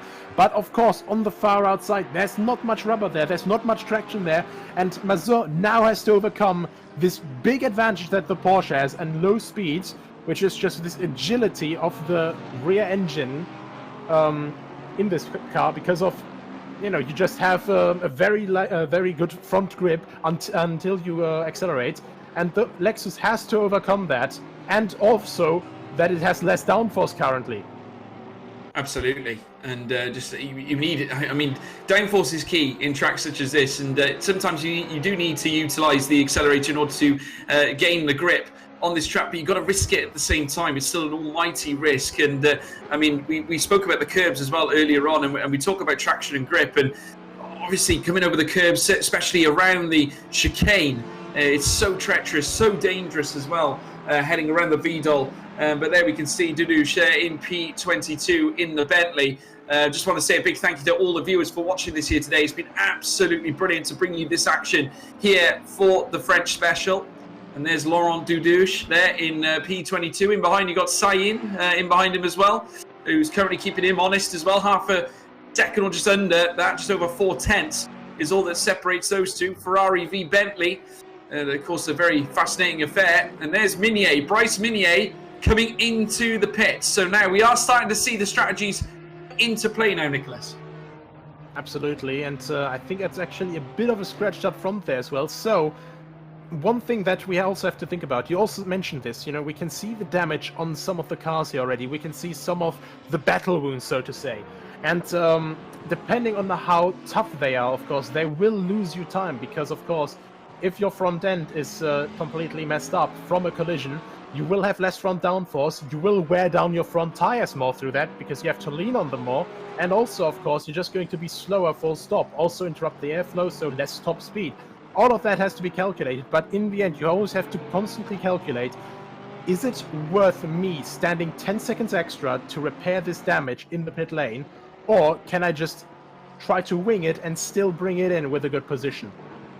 Well, again, we go back to it. The strategy is so difficult to call in an endurance race system. But sometimes, like you say, you don't have a choice. If you've got damage, you need to try and get it in as soon as possible. But like you say, it does have a side effect on your strategy, on your plan heading into the race. The 2 mandatory stop, of course, that we discussed, as we're now looking at Matthias Kuhn now heading into the next left. And this, of course, being the RTL. Very soon he'll come through the bit curve before he heads up towards Bogan into the chicane at Wiedel. And there you can see Kuhn there in the Porsche. Mazur in behind him as well. And nothing near separates them, just under half a second. It's all the deficit as it gets darker and darker here at the Nürburgring. It's been a sensation here. And just looking at the top gap there, Pither is absolutely flying at the moment, Nicholas. He's managed to spring the gap up to 4.3 seconds. And in behind as well, Bouquet just under 8/10 behind Masu. So it soon looks like there's going to be a battle in the meantime for P2. But Pither doing extremely well to try and spring the delta gap in P1. Absolutely there. And I think, honestly, maybe he is a bit light on fuel as well. It is, quite difficult to call, of course, if maybe Masoud is going for a longer run. But while we're just watching that, we're also watching here what's happening right on track. This is Cyril Navarro for TX3 in the Lamborghini, a car choice that is, well, not so popular overall, seeing the entire field, but nevertheless it's seemingly serving him quite well, now gaining a couple positions through the pit stops. Absolutely. Yeah, we haven't seen many Lambos, certainly in this classification. You're absolutely right, Nicholas. We now see Florent Lecoeur there, currently in P32. He's got Marmé in behind him as well, but ahead El Haddad there as well in P31. So that's a Porsche BMW, a Porsche sandwich pretty much there for the Beamer, as Florent Lecoeur there coming around the next right. Now he's going to be climbing up through the next right-hander. That, of course, being Bogan, then before they reach the next chicane at Wiedel. And there you can see them just clambering their way up towards those bends now. And as they do so, very important to get a nice exit here. Florent Lecoeur seems to be getting closer and closer all the time. As they round the next right-hander, El Haddad is looking in his mirrors. Surely there's going to be a potential overtaking the off-it. Might well be on, actually, Lecoeur, because there you've got Marmé in behind. Florent Barbe is in the midst too. So you've got 3 Porsches in the midst here. 1 BMW down towards turn 1. But still no move being made apart from in behind there. Marmé defending from Florent Barbe. And it got very, very close indeed. But very interesting to see. Of course, the Porsches now doing their utmost to try and tag on this BMW. It's getting mighty close. I've got to say, very fascinating encounter in the midfield. Actually, I think that's... this is getting very interesting, because Florent Barbe is a bit further back, actually. But that is a Lexus. I think that's actually a lapping car. So now P28 already, after 40 minutes, already in the lapping process. And of course, this Lexus... he has to look out that he doesn't impede the others too much, but also they have to, of course, adhere to blue flags. So these are now going to be the very spicy situations, because, of course, you don't want to hold each other up while you're still battling, but, of course, you also don't want to give up too much time because you want to battle each other. No, that's right. You're absolutely right. It is obviously not Barbe. It is, in fact, a lapping car. So amazing scenes here as now the drivers are going to make a decision. Are they going to let the faster car through, or are they going to keep him behind for the time being? Of course, blue flag conditions may well come into effect as we're now watching them whittle their way around this circuit now, round the next right-hander. And certainly as they do so, big decisions have to be being made in the mind of Lecoeur, who has got this car literally planted right in his rear view mirror right now as they head now towards the next chicane. In front of him there you can see Haddad and Bills, who are currently trying to gain on each other as well. But looking at this conglomerate here is absolutely fascinating to see as they wind through. Oh my word, Lecoeur! Off the track indeed, just got it all wrong, heading out of the chicane and pretty much straight lined it onto the grass, and certainly not a nice place to be. But we've seen quite a few of these already, Nicholas. Yeah, absolutely. And, well, he can barely keep it around, but actually, that was very, very unsafe for a moment. Very close. Luckily, good reactions from the oncoming cars behind. But yeah, of course, you have to rejoin at some point. He did so overall, I'd say rather sensibly, but of course, getting the momentum on is the difficult part in this moment. It is, absolutely. And there's Foulier as well, who's currently in P16. He's just been overtaken by Fernandez, who's moved his Bentley up into the P15 spot. Amazing stuff as the Esports Performance Racing Team driver, Damien Foulier, now makes his way down through the next left. And I have to say, it's been a tremendous race so far here, folks, as we now look across this darkened circuit. There's Valentin Barrière, the fan favourite, currently in P3 and loving life right now. A big gap to Tremontine down in P4, approximately 6 seconds. But if you have a look at this, mind you, he is right in the midst of a lot of traffic. And now that really does complicate things, because we saw this briefly before, Nicholas. Now, of course, Barrière is in a very precarious situation because, of course, they're running 2 different races here. And potentially this could upset his, should there be any mistakes. Absolutely, and I think that's what he's kind of wary about, because of course that Porsche in front of him, not a very slow car, but of course if it gets too slow, with more fuel load than him, he's going to have to be very careful about overtaking that, because he obviously also doesn't want any contact to be in between that, because the last thing he needs while he's trying to catch up with the top couple runners is, damage, to slow him down. Absolutely. And there's Anthony Fernandez, who's got his own battle on the cards here. And he has got what looks to be an Aston Martin coming up in behind him. Now, of course, William Dorsch, who has been right in the midst of a battle. Of course, these two have been together now for quite some time. Fernandez now rounding the Bentley through the next left-hander. And very shortly, they'll come through the next left again into the next right. And still Fernandez still holding on to that P15. William Dorsch still approximately 3 to 4 tenths of a second away from him as they now head out now down this next straight before they make their way down towards the next bends at Valvoline and Ford. And as they do so, now heading round those 2 bends, they'll be heading down towards Dunlop, where of course that's that swinging hairpin bend. But just look at this, the night, or the darkness should I say, has literally come across us almost instantly. And now the headlights are being made to show here as Joan Cambert moves up into P16, moving on for sure there, who's now down into P17. Matthias Kuhn as well, getting in the midst of a battle with Mazur as well, who's now up into P12. And Kuhn now in P13, once again licking his wounds. Those two have really been going at it during this race. Absolutely. And as you can see, it's completely dark now. The temperature has dropped down to 21 degrees. So I think... Oh, that is actually a car just rejoining there. Little mistake by the side. But as we can all see, it's quite dark now. The track is a lot colder. So people who haven't gone into the pits yet, maybe now it's a good point to switch your tires, because now the temperatures won't get too deviated anymore. Now you should have it easier to have the optimum grip and optimum tire pressures. And that, of course, if they have, and I think they will have, a lot of these teams will have race engineers here. The race engineers will probably be shouting, how's the car feeling? If it's not feeling well, instantly go into the pits, mate. Yeah, absolutely. There's Walter Bills as well. There you can see, just as you say that, Nicholas, car peeling off into the pits. And there's Walter Bills as well, his rear wing camera. And he's got El Haddad there in behind him there. Half a second is all that separates them. And he's got a train as well in behind him as they now make their way out and about. And there's a car exiting the pit lane as well as they round turn 1. And we got a drive-through penalty there for William Dorsch as well. So that's not ideal at all, because obviously he cannot service that in a pit stop, I don't believe, Nicholas. No, you cannot. And I think actually, because I don't see a mention of that in our stewards' reports, no. Last one there was about Santa Marta with that dive bomb that we actually saw. That is a 15-second penalty for him, the next pit stop. But this one here, William Dorsch, that must be from track limits. And that is, of course, very unfortunate. To enlighten the viewers here who aren't that familiar with it, of course, you have these limits here, wonderful, with grass for most of the track, but a couple of places, like the Mercedes Arena, like the exit of the left-hander after the Schumachers, which will soon approach, there is tarmac there, and of course, if you run too wide there, it is a bit faster, but of course, you're running off the track, you're gaining an unfair advantage, and so, Assetto Corsa Competizione penalizes you for it. After you have your first 3 warnings, the 4th one is a drive-through penalty.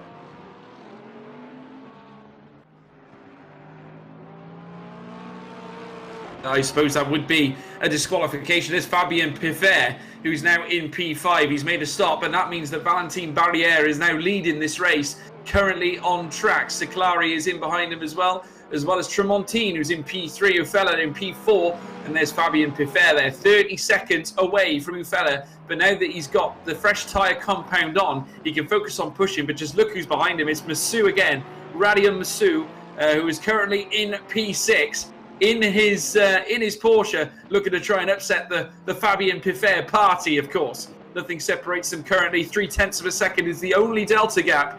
And I have to say, these two are going to be going at it, I'd imagine, here at the Nürburgring. But Valentin Barrière now in front, obviously subject to the pit stops. I'd imagine he'll be making his soon. But just look at this. Look how close they are. Literally nose to, well, it's literally nose to tail at this moment in time. And Radion Massou, who has been really impressive in the first two sessions and the start of this race with his sheer pace. Obviously, he got dispatched twice from the start, down a couple of places. And Fabien Pifer has been really impressive as well. So we've got a very, very interesting fight on our hands here, Nicholas. Absolutely, and you can already tell as well. I think before the pit stops, Pifer actually had around a 5-second gap in front of Massou and Bouquet, and Massou got past Bouquet just before the pit stops, and suddenly that 5-second gap has moved down from Pifer to Massou and Bouquet to Pifer and Massou to Bouquet. So someone has done their strategy absolutely perfect there, and that someone is Massou, who's now on the absolute tail end of that Bentley and now looking to make a move into turn 1. Yeah, here he comes now, looking for a dynamic move indeed on the outside. He might pull off the switchback if he's clever with it. Tries to, no, not this time. He's going to stay in behind Fabien Pifer, who of course was leading this race earlier on as they ran the next left-hander. Massou now still lodging himself dead in behind that of the Lexus. Car number 1 versus car number 66 as they ran through sector 1. Down now towards the next straight, heading down towards the Valvoline curve. Nothing separating the Porsche and the Lexus as they come now towards that next left-hander. Still on top in P4 is Fabien Pifer, and in behind he does certainly have the measure, at least for now, of Massou. The gap now springing to approximately 1.5 of a second as they just barely avoid the gravel trap on the left-hand side. There's Valentin Barrière still owning that top spot. 25 laps completed now, currently on the board as they wind their way once again through the chicane. Kevin Siclari quite a ways back, approximately 6.7 seconds, and he can enjoy some nice free air. And I'd imagine you want to try and hammer home some serious lap times before he boxes to see if he can actually mastermind the overcut. Yeah, absolutely. And quite honestly, kudos to him. Very ambitious strategy to, go for such a long run in, well, especially, with so much fuel on board. The car must have been driving like a pig in comparison to the others. So, yeah, very ambitious strategy, but it seems to be working out for him. And, there shows some of his sim racing experience up in the pro leagues. He certainly does, and he's certainly no one to be messed with. Still holding on to that P1 spot. Siclari now in P2 still, and there's still the gap remaining around about 6.7 seconds. There's Kevin Siclari now, making his way, winding through the circuit, very soon to take the next left, and that's at Valvoline before he hits Ford, and then makes the run down towards Dunlop. And there's the Racing Line Motorsport driver, still owning P2 right now, but 0.6 of a second behind is Tremontine. There you can see him in behind as well in the Porsche, and no doubt that these two will be cascading their way through this Nürburgring circuit. What a stunning circuit it is as they round the Dunlop curve here. Now rising up through Shell, and very soon up towards the RTL curve as well. And the Racing Line Motorsport team can be delighted so far with the way things have gone. He's managed to ride his way up through the curves, and obviously has done an impressive job to be an imposing figure on this, certainly on this field. But it'd be interesting to see whether Barrière can transfer this current lead and hold on to it going through the race. There's Valentin Barrière now coming around towards the next right. Now witnessing 26 laps applied on this car at the moment. Now as they wind their way through the chicane, just look how active, maybe a little bit messy through there, Nicholas? A little bit, but I think that's also the tires just starting to wear off now.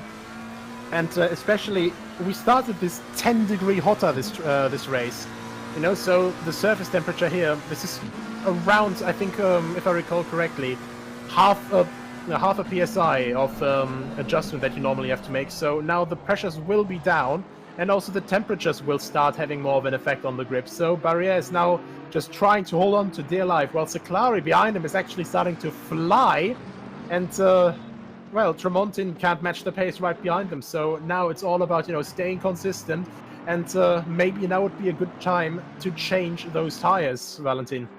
Yeah, absolutely. Seclari has managed, I think, to crawl around about 0.4 per second upon Valentin Barriere. In behind, Tremontin has dropped back considerably. Again, 0.4 applied to that man in the Porsche. So certainly, Seclari is on a flyer at this moment in time. 5.8 seconds is the delta gap. More like 5.9, I should say. But as you can now see them winding their way now up through the circuit, down towards Dunlop yet again.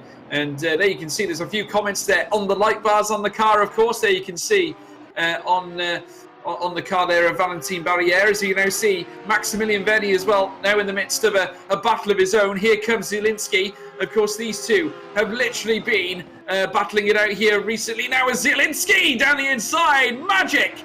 Absolutely magic. Certainly, that's not easy in the dead of night. And Verdi, of course, licking his wounds. He bails into the pit lane. And surely, maybe he's feeling those tyres just a little bit, Nicholas. Yeah, I think so as well. And especially with the indicator on, I think he was just trying to let Camber make that move on him. And, just get into pits and just wait for the new tyres to get applied so he can start pushing again. Of course, I think sometimes it is a lot smarter to just bail out a little bit, until you can feel confident again. Because if you just overcook it, you're not completely in control. It can have very, very disastrous side effects. It can indeed, and of course it's magic. You just saw the camera shots there of the circuit. Obviously, we're in the dead of night here at the Nürburgring, and I have to say this track is absolutely stunning. And I hope you've all enjoyed watching this race. And wherever you are in the world, it's a pleasure to have all of you here watching this broadcast. It's been absolutely exceptional. The racing has been absolutely exquisite, and obviously, please tell me what you've most enjoyed, maybe the driver that has caught your eye the most. And we'll obviously have a look through, maybe mention a couple as well, as we're now seeing Fabien Piffert coming down towards turn 1. And as they do so, there's Fabien Piffert now. 30 seconds still the delta between him and Tremontin up in P3. But in behind there, you can see Masoud, who has not left his rear end. I have to say, he's a relentless character, isn't he, Radia Masoud? He just does not leave his competitors alone. Absolutely, and just so much consistency from him. Definitely one of H3's strongest drivers in their lineup.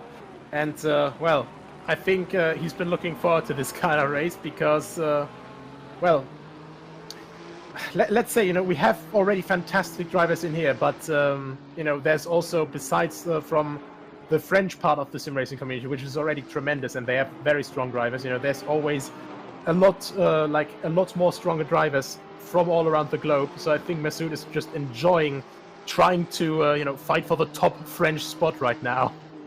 He is indeed, and I got to say, if he keeps on going, he will do just that. If he's not careful, as he makes his way down the stretch. It's been an impressive race, I have to say, and it never ceases to amaze us, folks. Certainly, and the fact that we're here, certainly covering this fantastic sim race, certainly with some of the greatest drivers on the planet, not to mention some of the greatest real life drivers as well, not to mention some outstanding content creators. As we now see Joan Camber now coming through. Heading up in P14, and behind you've got Zielinski once again in the midst. Remember, he was the one who made the move earlier on. I think it was obviously when we saw that pit lane bail. As we now see Camber coming around the next right-hander, but this other Audi of Zielinski is a very formidable foe as they head now out of what looks to be Ford Curve down towards Dunlop, and certainly a move potentially in the offing here for Zielinski. And we know what he's like. He's all about making the big moves.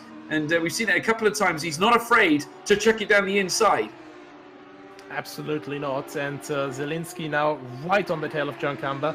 So Camber actually got through on some points. I think Zielinski may have made a mistake. But as it looks right now, you can see he doesn't even have the high beam on. I think he's actually trying to, limit his visibility in the rear view mirror a little bit. So, just a little bit more of a surprise when he is able to attack. Absolutely, and any trick in the book certainly does come in handy when it comes to this kind of racing. It's very much like a game of chess, isn't it? I mean, you got to figure out when you're going to make the move, how you're going to make the move.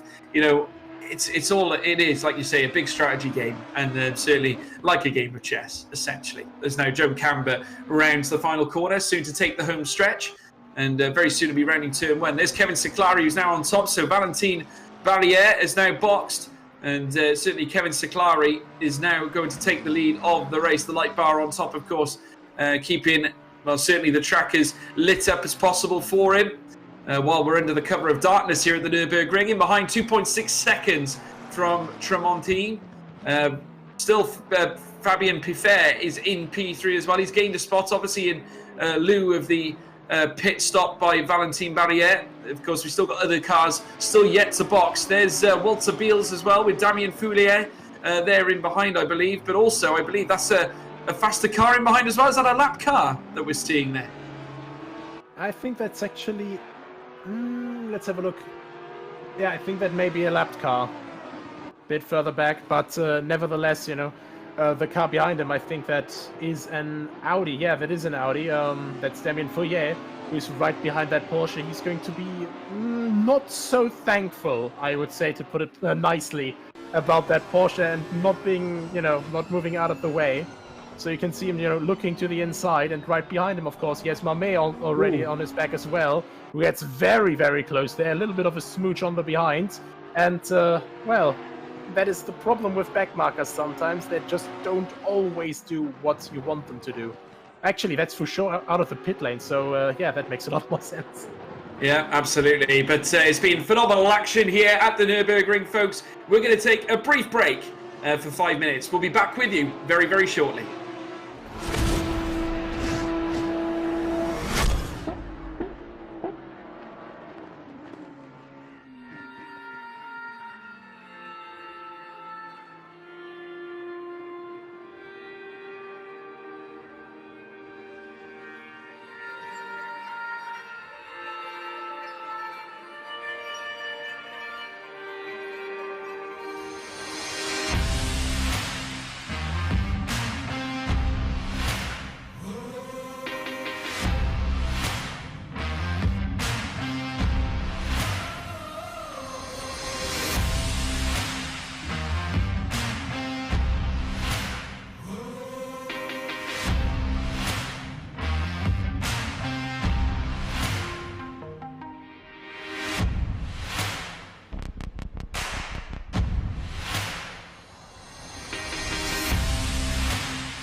Welcome back, folks. Obviously, after our brief break, we are now into the final hour here, and I've got to say it's been an extraordinary race so far. Nicholas, we've witnessed so many thrilling moments from the get-go of the race. It's literally been non-stop. We gladly we had that 5-minute break to sort of cool down the voice box maybe a little bit slightly, but we're about to get warmed up again, and certainly as we now see Damien Foulet now going off the track, it's just endless, isn't it? Wow. Absolutely, and you know, just as we were trying to get back in, Damien Foulet just tried to take us, well, right back in, so, you know, making the work a bit easier for us. Absolutely, and it's been brilliant. And I've got to say, we're watching Damien Foulet now making his way through, and gladly managed to get himself back onto the circuit. And it's been absolutely tremendous, I've got to say. The battling has been, well, it's been exceptional already. We've seen some amazing overtakes, some incredible battles. And I've got to say, no real changes at the top end, of course. Obviously, the strategies are being applied as they are. And as we now watch these cars now whittle their way around in the dead of night, there you can see Miluti now looking for a potential move here on Foulier. He's managed to close up 0.5 of a second in the last sector alone, which is very impressive as they come down towards turn 1. And the Porsche still waiting in the wings of the Audi of Damien Foulier as they make their way through. There's Matthias Kuhn as well, who's got Tremontine right behind him as well. Fernandez is currently ahead of him. In fact, no, that's Fernandez, I believe, in behind him, Matthias Kuhn. I do apologise. Obviously, it's a little bit tricky to see in the dead of night as the car number 132, Matthias Kuhn there in P8. In behind Fernandez, still clocking him in the Bentley. These two have been battling now for quite a considerable amount of time. But just look how dark it is here, and that can really make things very spicy as we see Fernandez probing either side of Kuhn right now. Amazing stuff indeed as they come on the outset, heading through towards the next right-hander, and still Kuhn holding on. But nothing separates them at this moment in time. Literally 0.3 of a second there, Nicholas. And I think, you know, especially with the Bentley behind you, it's always a bit of extra stress. So, look at that.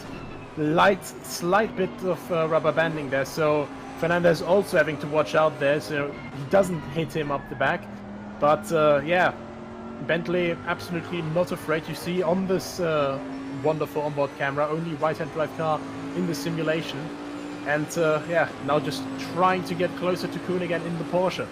Yeah, we can confirm that car number 84, Damien Foulier, there got a 5-second penalty after an incident with car number 15, and that was earlier on, and that was for an avoidable incident. So he's been penalised for that. As Kuhn still holding on to P8 now. Currently, the gap springing out to just over 0.4 of a second between him and Fernandez. Of course, we've still got a long way to go in this race. For sure has got a drive-through penalty as well, which is not ideal. Sebastian Lewis Alexandre, who we're now watching on board with right now. Naga is probing all over behind him as well as they round through the Dunlop curve. And still nose to tail once again. And just look at that. How distracting must that be, Nicholas, having those big beaming headlights in your rearview mirror? Oh, it's definitely distracting, but quite honestly, for Sebastian Lewis Alexandre, it should be a little bit more relaxing overall, because he still has one pit stop ahead of him, and so Naga in the Audi from H3 right behind him, he should be on a completely different race strat. So if he just wants to relax a little bit, you know, wants to have, well, a more dark rearview mirror again, then, you know, he could just let the Audi through. But you know, I think the racing spirit has grasped him, and he just doesn't want to slow down quite just yet. No, not at all. And naturally, they all want to finish in the best position possible. So they've got their own interests in their mind right now. There's Walter Bills. Of course, he's got Mame in behind him there in the Porsche. And Mame running a little wide there, just hugging almost a little bit of the gravel trap as they head down now towards the next left at the RTL curve. Very soon to be the bit curve now, round the next right. And then they'll head up through towards the Bogan little right-handed kink before then hitting the Vidal chicane. There's David Mame, still in P16 in the Porsche. In behind him, he's got Navarro, who's currently weighed up, or he was, just under 0.8 of a second. He's managed to half that deficit already. So Navarro, some impressive pace is now going past is Mame as Walter Bills now peels off into the pit lane. And that'll allow Mame a little bit of clean air. But surely, in behind him, Navarro must be a great concern. There's El Haddad, who's now got Zielinski once again. Zielinski looking for a move. and currently in P14. And incredible scenes indeed. Coming under the brightly lit section there, you can see the tower lights on the track, as we now see Zielinski rounded the next left-hander ahead there. Al Haddad there in P13, the Porsche v Audi. And this is the battle we've been witnessing for quite some time now, as they come on the outset now towards what will be the next left-hander. And this will be leading them down towards the Ford curve, as now we witness Zielinski still owning his spot right now and trying to close, in fact, on P13 if he can. Haddad doing a spectacular job of holding onto the car and keeping this man in the Audi behind him. 0.3 of a second the deficit. There's Matthias Kuhn, who's got his own problems as well, because there's Fernandez. And it almost seems to be, like we said before, these pockets of battles that have really opened up across this track. We've got just a little under, shall I say, 50 minutes left to go. And there's still plenty of questions to be answered here, Nicholas. Absolutely, and of course, if they get unlucky, it's not just the next 50 minutes, but also a little bit above that. So they will have to look how it actually goes with the leader passing the start-finish line, and that is something that people also will have to take care of. They have to think about how much fuel will I need, how much fuel will I really need. If it happens like it happened earlier today with Formula E, with a lot of people actually running out of energy for the last lap. And the same could happen here if the leader, if Pifé or Bouquet or Messoud, whoever is ending up in the lead at that point, if they just cross the start-finish line at the wrong time for the rest of the grid. Yeah, it's extraordinary. I have to say, anything can tip the balance in anyone's favour. There's Fabien Pifé now, who's currently 5.6 seconds ahead of Bouquet, who's down in P2. Messoud there in P3, and the delta gaps are beginning to really stretch out, as you'd imagine. Obviously, very heightened tensions under the dead of night. And as they make their way up now, you can see there Pifé, who's got lap cars ahead of him here that he needs to overtake, and he's getting closer and closer to this one, heading out of the chicane. At Vidal now, heading round the final corner, the Coca-Cola curve. And as they do so, Fabien Pifé will be hoping to get a move past this lap car now very shortly. As you can now see him for Team Fordzilla, driving the Lexus down towards turn 1 now. Will he open the door? He certainly will. And obviously allow Fabien Pifé to move through. And obviously the benefit of passing these lapped cars is obviously it gives you a little bit of respite and makes things difficult for your opponents in P2, Nicholas. Yeah, most definitely. You always have, let's put it like this. You always have an advantage the more lapped cars you can put yourself between yourself and the opponent that is chasing you. But at the same time, the same goes for him as well. And of course, you have to pass them safely foremost and then quickly. Because of course, it's one slight collision and then you don't have to worry about your opponent right behind you anymore, but 3 opponents behind you. Because if you make a bigger crash, you have either a penalty from our lovely stewards, or you have a lot of damage and a penalty. Yeah, absolutely, and these are all things that can contribute to your finale in the race. There's Navarro now, Cyril Navarro, and he was currently just under a second behind Marmé, David Marmé, who of course is trying to close the gap on Zielinski. He's currently 9.3 seconds as we last checked through the sectors, but Navarro is his biggest concern right now. 6.5 tenths, the difference between the two of them, as Cyril Navarro now crosses round or goes round the final corner before they commence another lap once again. And 1:55.3, as you can see from the timer on his dash, as they now head down towards turn 1. David Marmé still in P15, P16 for Cyril Navarro in the TX3 car, heading around the next right-hander in the Lamborghini. And I must say, for the one man...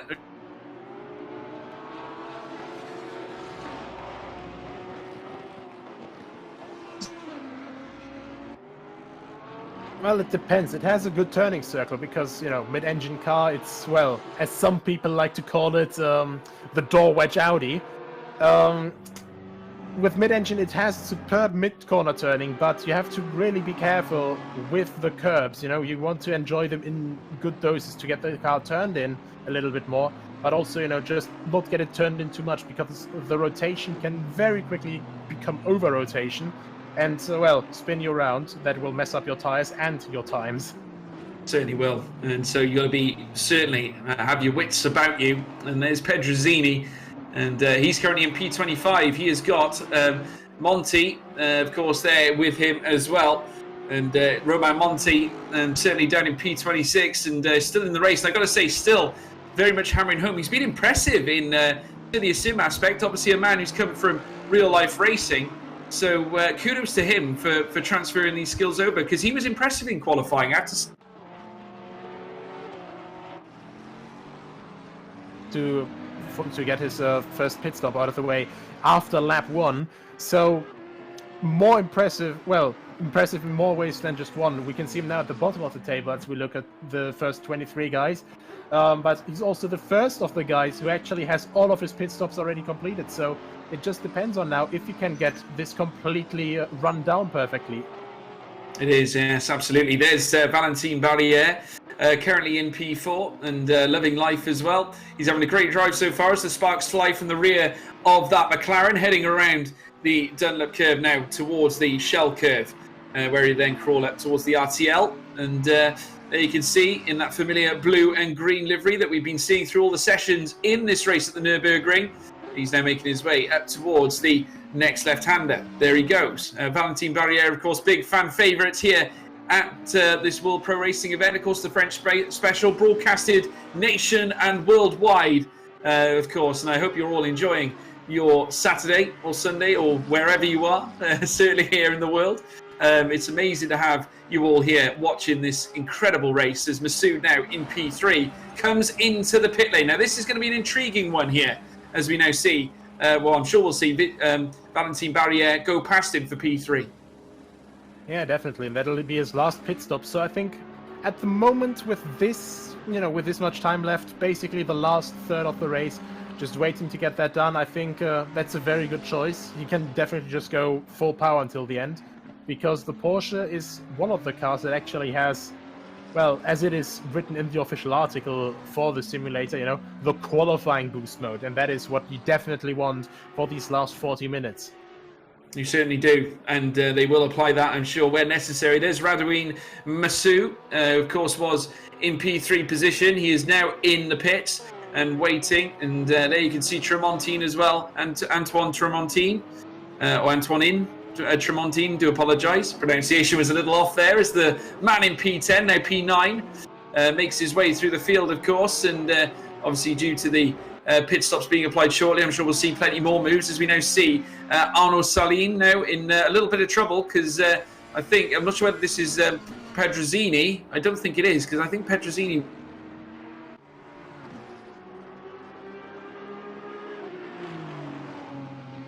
I think we may have lost George for a moment there.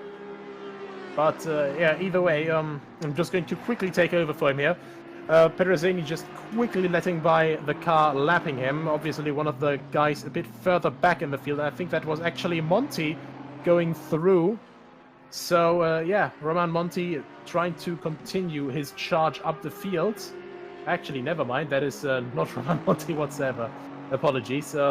Just rather similar looking livery in the dark here. But either way, Pedrozzini actually now passing, I think that would be Marmet, who's currently in the pit lane. And we also see a drive-through penalty given to Gosset in the 93 Porsche, so another victim of track limits. But yeah, now we have our camera on him, so that's certainly not what the Porsche driver had hoped for during this race, because of course now that means he has to drive through the pit lane another time extra. Yeah, absolutely. Sorry about that, folks. I briefly had a connection loss there. Do apologise. We are back here. Well, I'm certainly back here in the comms box. We're just waiting to obviously get the live picture feed back through to me, Nicholas. But obviously, looking at this race so far, it's been a very certainly calculated race so far. Tactics starting to come into play now. We've seen some pit stops. Like I said before, I'm not sure whether I got this out or whether you heard me, but obviously a lot of talk about Stacklari, and for him to be a potential coming the end of this race. Is he a man we need to watch out for? Yeah, definitely. Kevin Stacklari, honestly, I'd say one of the guys, when it comes down to, having to get every lap perfect, he's definitely one of the favorites for me personally, simply because I've witnessed his astonishing pace and consistency more than just once while driving against him. Yeah, certainly an imposing figure, and we saw his extraordinary abilities before as we now have the live feed brought back to me now. So we will be resuming business as usual, folks. We are here once again, and very much looking forward to bringing you this incredible live action, of course, now as we now see Siclari now in P4, and extraordinary race he's been having, of course. He did lead for a proportion of this race, now coming around this next left, and very certainly will be making his way around the bit curve as well. So very soon you'll have a semi-stretch towards Bogan, before he then reaches the Vidal chicane, and the Racing Line Motorsport driver will certainly be looking to try and pry himself a nice positive result. He certainly has his fans here amongst here at the Nürburgring as he now makes his way through the chicane, a very quick chicane, jutting over the curves, a near perfect send through there, round the final corner once again, and he will complete yet another lap. And currently the difference between him and Valentin Barrière is separated by a considerable margin, approximately 12.3 seconds. There's Lucas Zielinski in P12, and he's got a different imposing figure in behind him there. Just look at that. Just look at those lights on the front of that car. It almost looks like a disco there. Yeah, the Ferrari, especially with these neon lights, which you can add as an optional thing for custom liveries, definitely makes for a spectacular showcase in the night.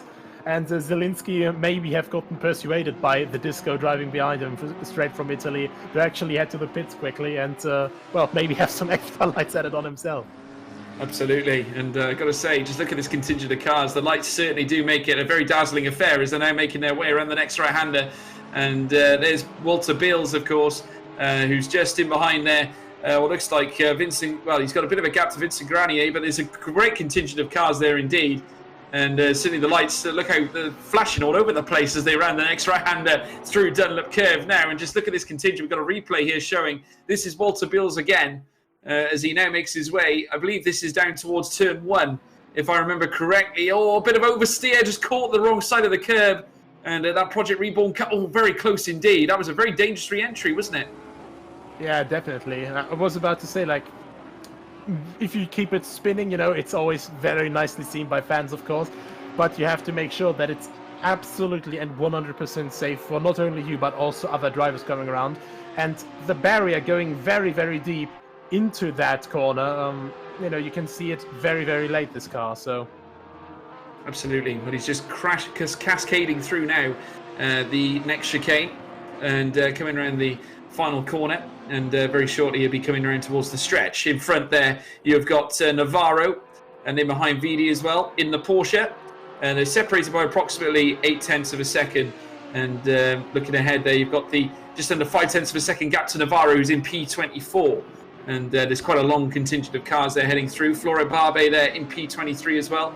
And there's certainly quite a battle there in the midst. Looking at this as well, Pedrozzini in P18, Copani there as well in behind as well. So plenty to look forward to in this race, that's for sure, as we come into the final 40 minutes, or within the final 40 minutes, as Frank Pedrozzini comes around the Dunlop Curve as well himself. And as they do so, there you can see him behind. There's, I think that's a lap. Is that a lap car? That's not Joan Camber, is it? I think that's our main recipient of bad luck this race. It must be Fleury, I think. That's 17, Mercedes. So yeah, so not quite so much pressure on Pedrozzini right now, but because of you know, only a lapped car being behind him. But you know, also very, very good to see Fleury still in the race, even after all the bad luck that has happened to him. No, absolutely. And here's car number 84, Damien Foulet, of course, who's got that 5 seconds still yet to be applied. And because he's currently sitting on his own around the circuit at the moment, heading round towards the next left-hander before he then makes his way through the Castrol S very soon down the semi-stretch towards the Valvoline curve, and very soon to make his way through Ford as well before hitting Dunlop. But he's got quite a bit of space in between him and the cars behind. And there's Barbe now. And Barbe's got his own problems, because here comes Navarro right in his slipstream. Here comes now Florent Barbe and Navarro literally in together. And you just saw there, Navarro had to pull out heading into the chicane. It actually cost him a little bit of time. He actually runs out wide heading around the final corner. So that's really cost him ever so slightly there. And he's gone out to around about 2 to 3 tenths of a second, where he was at half a tenth prior going into that chicane. So Navarro was still in the Lamborghini with having an extraordinary performance indeed. There's Bills in the Project Reborn team Audi, And once again, we're back with Navarro as well. Just look at this, Florent Barbe in front of him here as they come around the next left-hander. We have had notification that lap 41, car number 242, that being Walter Bills, he gets a 5-second penalty for an unsafe move onto the track. So that confirms it there, Nicholas. Yeah, and now the nice little mind game will start as well. Vincent Grenier at the moment is right behind him, and both of them, so Walter Bills and Grenier, don't have to do another pit stop. So for Vincent Grenier, his set of mind now has to be, well, I don't have to catch 10 seconds, I just have to catch 5, because then the penalty will be applied at the end of the race, and that would give him another position. It will, indeed, absolutely. And this is, like we said before, folks, anything can happen, certainly in these endurance races, certainly around 2 hours. And there's still plenty to be concerned about. We're now under the dead of night, of course, and plenty of variation, certainly when it comes to this style of racing. And that's what makes it more exciting, that's for sure, as we now see Navarro still trying to tag back on Florent Barbe, who's still ahead of him here by approximately, well, only a midst of 1.5 tenths of a second, I would say, approximate. I'd say he's closed the gap quite considerably. So Cyril Navarro looking like a very imposing figure currently on the track. There's Anthony Fernandez as well. He's got Masoud there, who is just, I think actually Fernandez might have dropped down a place, and it's actually allowed, I think, Masoud to go above him there. Is that Masoud? I believe it is. Yeah, it is. Yeah. Phenomenal stuff. Masoud really on the hill climb now. Yeah, absolutely. And Piffet and Bouquet are actually both in the pit lane now, so we'll have to look how long they will stay there, because Masoud obviously still only halfway around the track. Now is to get around Beerkurve and the rest of the way. As we look at David Mame now fighting, and I think that is actually this time Romain Monti. I think I saw the number 11 there. Yes, it is. Yeah, Romain Monti in the thick of a battle. Now this is intriguing. Real racer, really trying to garner his way through this field. Now battling with David Mame as they come around the next left. Just look at this. Monti certainly goes to show that he's got plenty of talent behind a sim rig as he now makes his way down the stretch once again towards the next left-hander at Valvoline curve before he then hits the forward curve. And he's still right in the midst of David Mame. It's absolutely incredible. As they round the next right-hander, down the stretch again. This will lead them down towards the Dunlop curve. And still in front is David Mame, but the gap is starting to spring out slightly. But do not count out that man, Romain Monti, because he is certainly not someone to be trifled with. An absolute beast on track, just by the pace alone. And obviously also fantastic racecraft from that man. So really, Mame obviously just trying to shine his best onto Monti, even though the headlights are facing the other way around. Yeah, they certainly are indeed. Just look at them, they're like disco lights, like I said before, but as they come through the next right-hander, extraordinary scenes here at this Nürburgring circuit. It's been absolutely incredible to watch this, folks. I hope you've all enjoyed it at home. Please, obviously, leave a subscribe and obviously leave a like as well and support us as well. It's been a pleasure for myself and, of course, Nicholas to bring you the action. And I've got to say, we look forward to seeing what happens towards the end of this race. The clock continues to tick down, cutting the curve there. Romain Monti. Surely that's not to try and gain a little bit of a helping hand, is it? He gets a drive-through, I think, for his troubles. Yeah, he does. Because, well, the thing is, if you slow down actually, and if you don't gain time too much, then it won't give you a warning, or it'll give you a warning with no time gained. However, I think he may have stretched it a little bit too much, and, well, now, Assetto Corsa Competizione stewards have said, well, sorry, mate, but that was just a tad too much. Absolutely. Well, here's this man now, Valentin Barrière, leading the race, and he's 13.2 seconds ahead of Kevin Seclari, who's currently in P2. Now, that's going to be a fascinating contest as well further down the line, potentially. But a lot of talk about Masoud as well, potentially figuring at the end of this race. It's going to be a very intriguing factor. Thibaut Florent-Barbe still in P19 and has got Navarro, still an imposing figure behind him as well in P20. 4 tenths of a second, the delta gap, but it's getting closer and closer all the time as they come round the next right-hander before they make their way down towards the Dunlop curve. But look at this, Barbe now in a lot of trouble, as you can now see.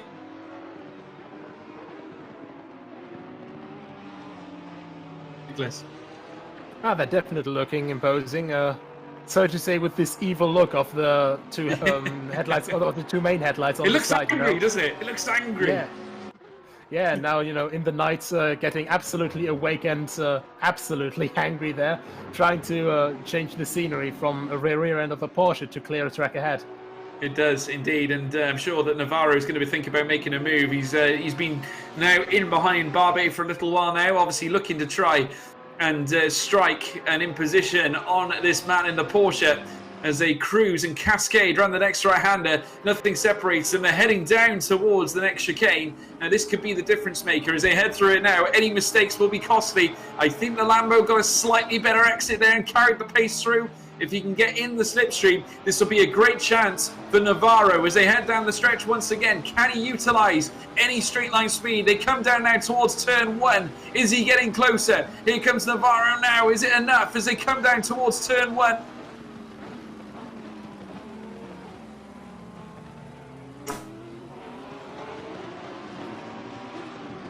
The first sector, rounding the next left-hander. Still Barbe holding on to that PAT, but Navarro looks like a very wily character, Nicholas.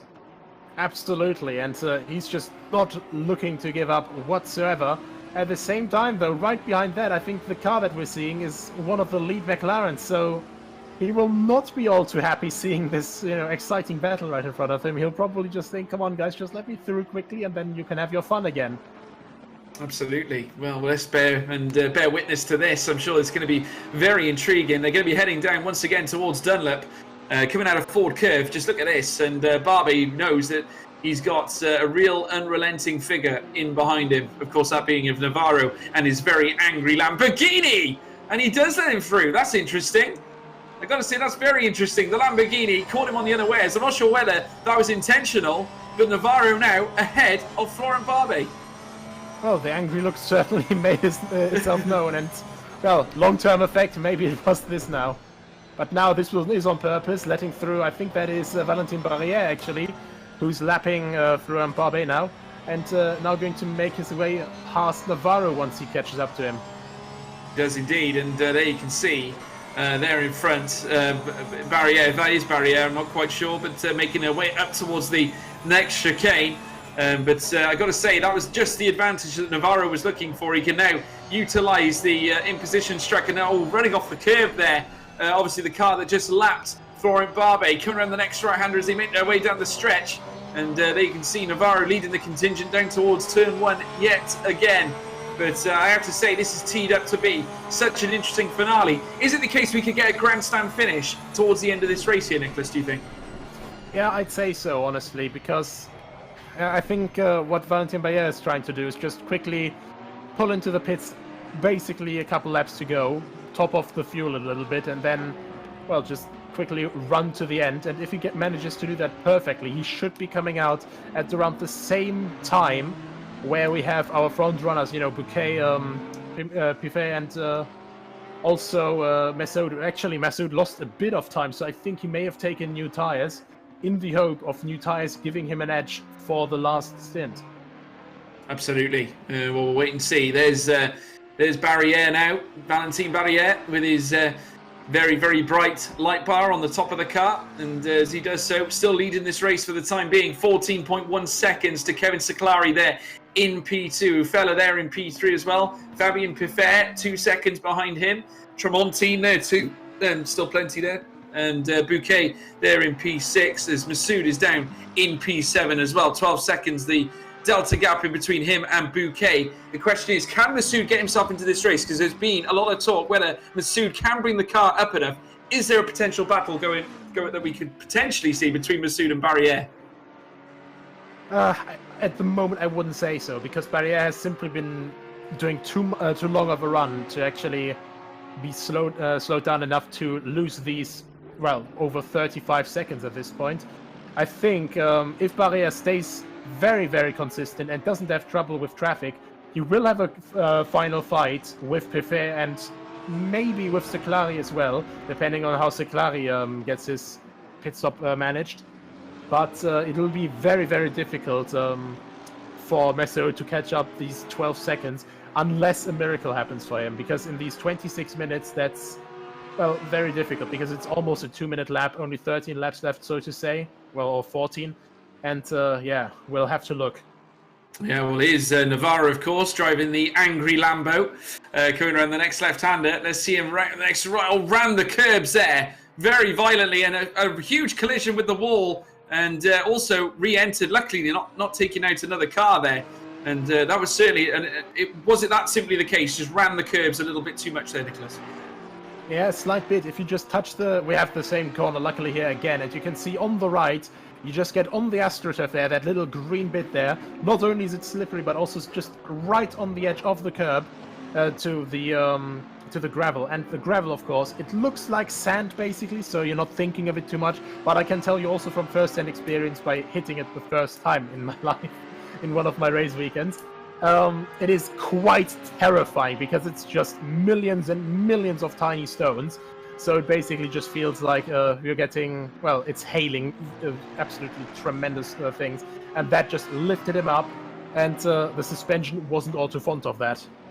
No, absolutely right. And here comes El Haddad now coming around the next right-hander. He's got Joan Camber ahead, and that gap is still remaining around about 0.4 of a second now. In fact, it's sprung out to over a second, or nearly a second, as they rush down towards turn 1. So Joan Camber gaining approximately 0.5. So that's extremely well done by the Audi, that's for sure. All representing the EPRT, and they're all conglomerated together there. You can see in a list, you've got Mingay there in P11, Camber P12, El Haddad P13, as we now see Walter Beals currently in P19, and he's got Damien Foulier there as well in behind, currently 0.3 of a second. That gap looks to be slowly coming back into contention as well. The two Audis looking to duel as they come down towards turn 1, and there's I believe that's Craig Navarro now leaving the bend, is now diving down the inside there. Phenomenal, as Damien Foulier there managing to break through. Very clever manoeuvre. There's Navarro, I think, just rushing wide, allowing Foulier through, but a very calculated manoeuvre heading into turn 1, and it's just clear. I think Walter Beals might have just left the door wide open there. Absolutely, and now that also left him into, I think, the attack zone, so to say. To Dorsch right behind him, and also maybe even Grenier if they just hold each other up enough. Because, of course, we have to remember that Beals actually does have a 5-second penalty. We do, absolutely. 5 seconds still to be applied at this moment in time. And, of course, Foulier will be delighted that he's managed to secure that move into P19. Of course, relegating Beals down to P20 and puts him at the mercy of William Dorsch and, of course, Vincent Grenier as well, who's in P22. Sayin there as well is approximately 2 seconds back. Brought it back into 1.8 seconds now. So he's in a good place. Romain Monti in behind him as well. 0.8 of a second in behind Sayin. And as Foulier now comes around this next left-hander, Beals currently half a second in behind that of the Audi as they make their way around the RTL curve now. There's Nazar El Haddad now making his way down towards turn 1 and bustles his way through there, down towards turn 1, and we've got a bit of a collection of cars here, a very complicated issue going on in front here. This is the danger, as we've quite rightly discussed. El Haddad now trying to negotiate his way through, a sensational move there to try and break through the conglomerate of cars here as he now rounds the next left, before then making his way down through, out of the Castrol S, down towards Valvoline, and very soon the forward curve. But you have to be brave in those circumstances, Nicholas. Yeah, absolutely. And of course, it's always a moment, when the car in front of you just does something rather unexpected in comparison to everything else, you just get this absolute sinking feeling for a moment. And, well, I'm just hoping that that wasn't too much of a shock, because obviously you have to regain composure immediately. Yeah, you do. And here comes Bouquet as well. This is a battle for P4. He's got Ufella there, and in fact, I think he's got it. P3, in fact, for Bouquet. Tremendous! Amazing stuff. He's managed to move up the positions, and certainly I think our timing tower's got to update slightly there, but Bouquet managing to jump up to P3 in the race. He was 0.4 of a second behind Ufella now, and as they ran the next left-hander, both of them in tandem, it might be the case that Ufella might have jumped up a couple of places. Actually, we'll have to wait and see as things regenerate. As we're now seeing Bouquet now just running a little wide there off the track. It might have been the case actually that the other car just came in a bit narrow as they go wheel to wheel again trying to judge the traffic. Well played there by Bouquet. A little nudge in the back, I think, slightly, a little bit of contact. That's not ideal, and he did relegate Ufella down to P4. So a great performance here from Bouquet, brings him up into the top 3 in the Audi. And that will certainly help for the Esports Performance Racing team. Seclari still on top spot though. Pifer in P2, now regaining that place now. If Seclari boxes, as I think we'd expect him to do, that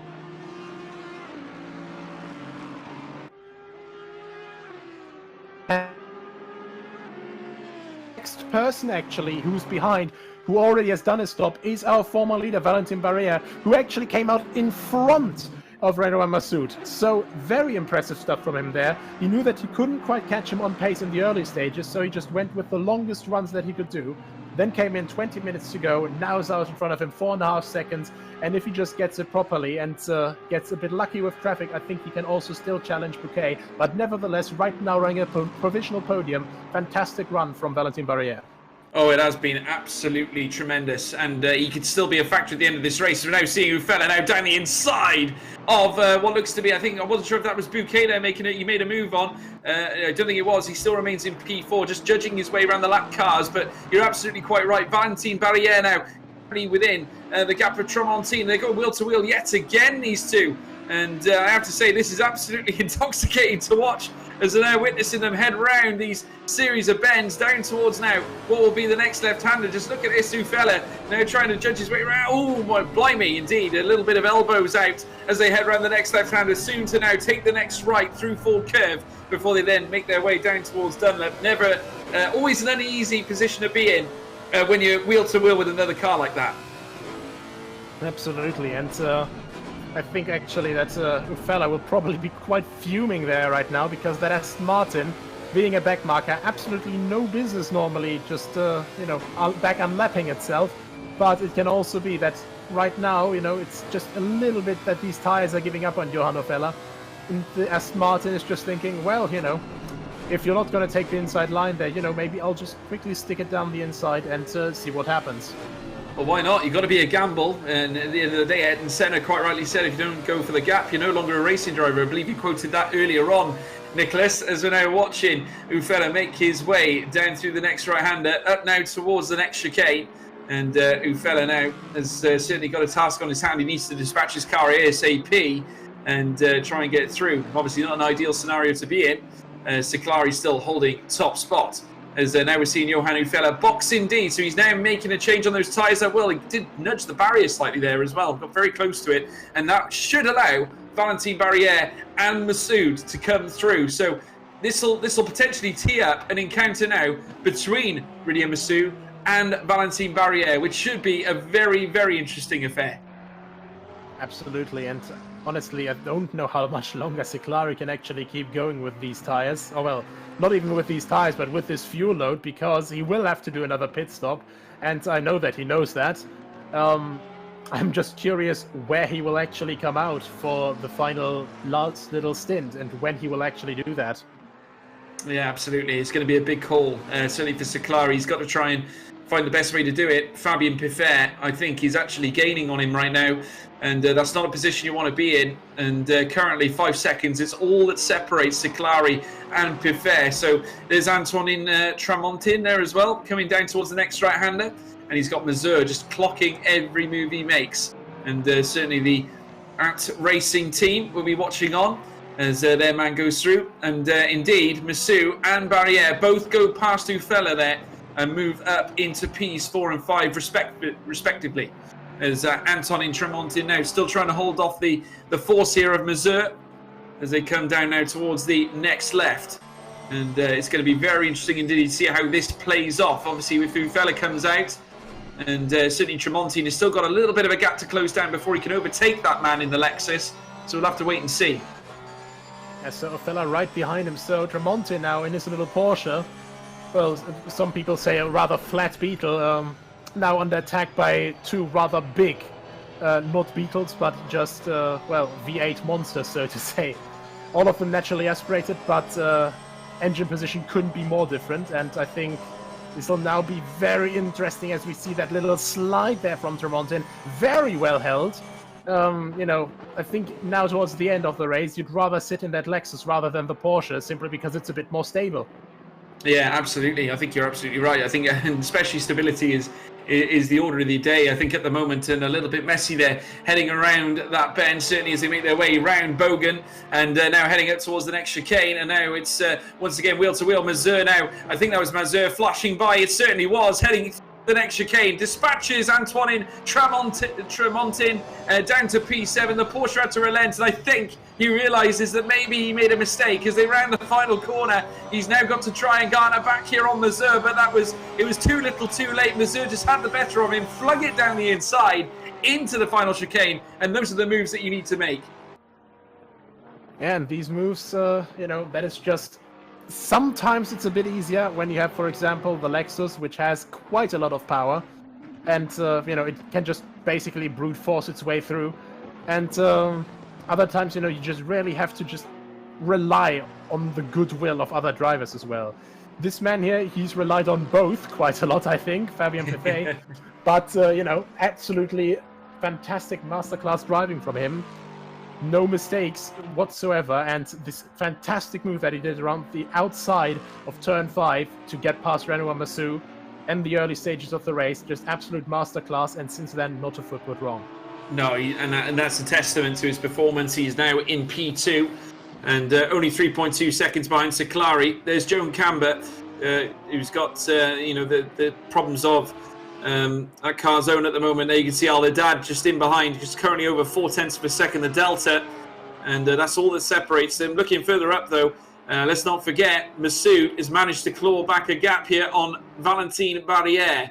It's got extremely close now. They're down to 1.2, and I think that gap has come closer again as they make their way down the stretch. He has brought it in by 0.2 of a second, so we are going to see it here, folks. Barriere versus Massou as they come down towards turn 1. And there is Valentin Barriere's car in behind as well, Massou. And I think it's all because I think Barriere has just come into a line of traffic.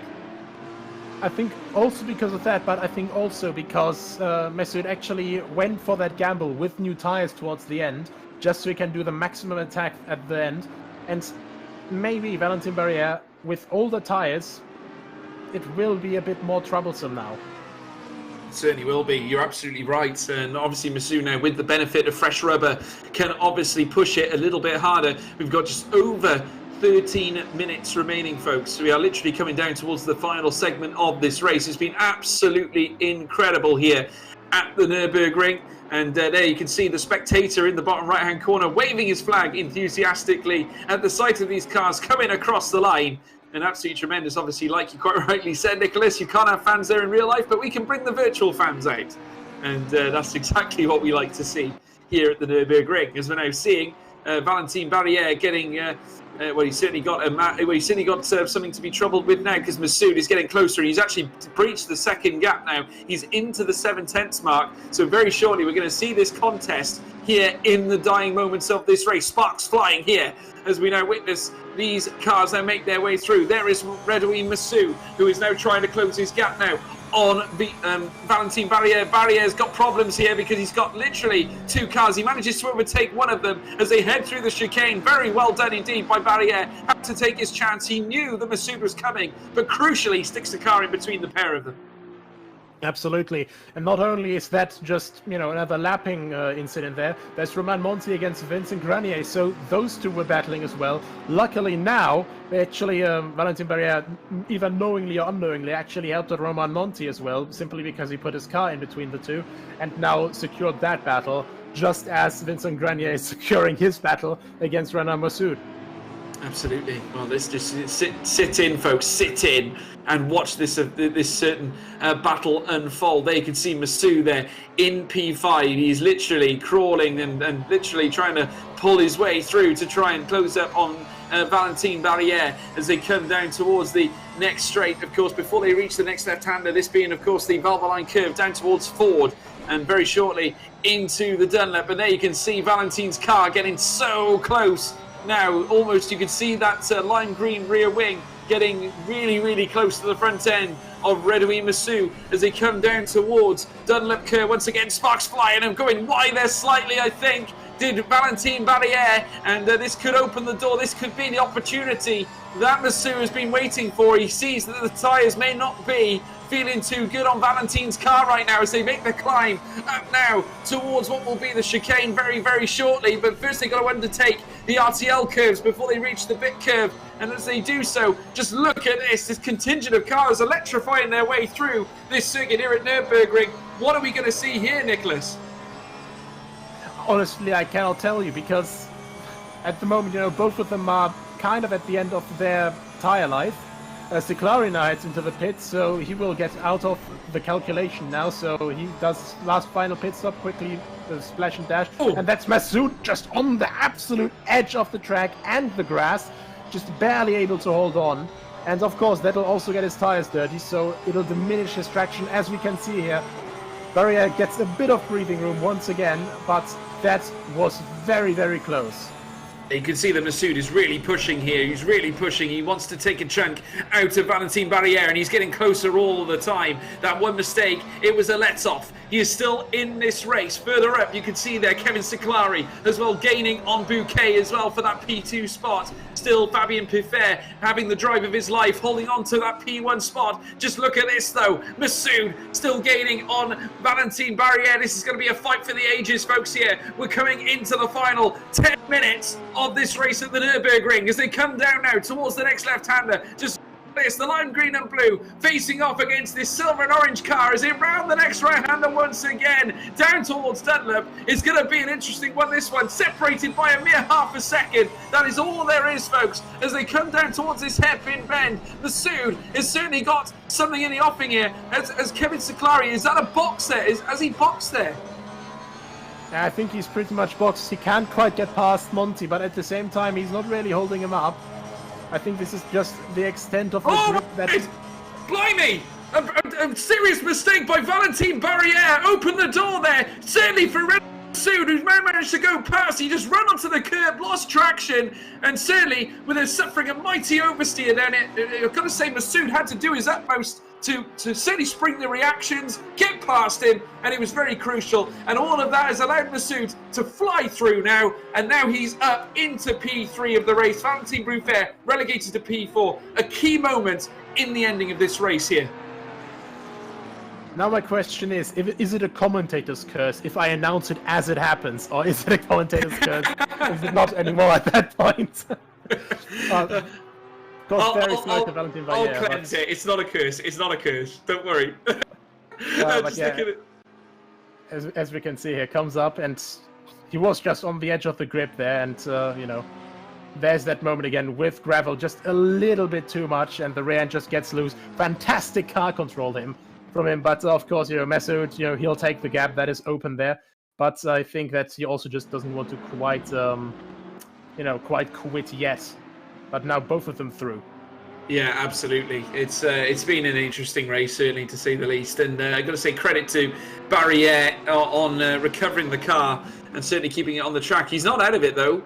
He's still within half a second of Masood. And Masood could very easily make a mistake, too. It's very much that is certainly the case here at the Nürburgring.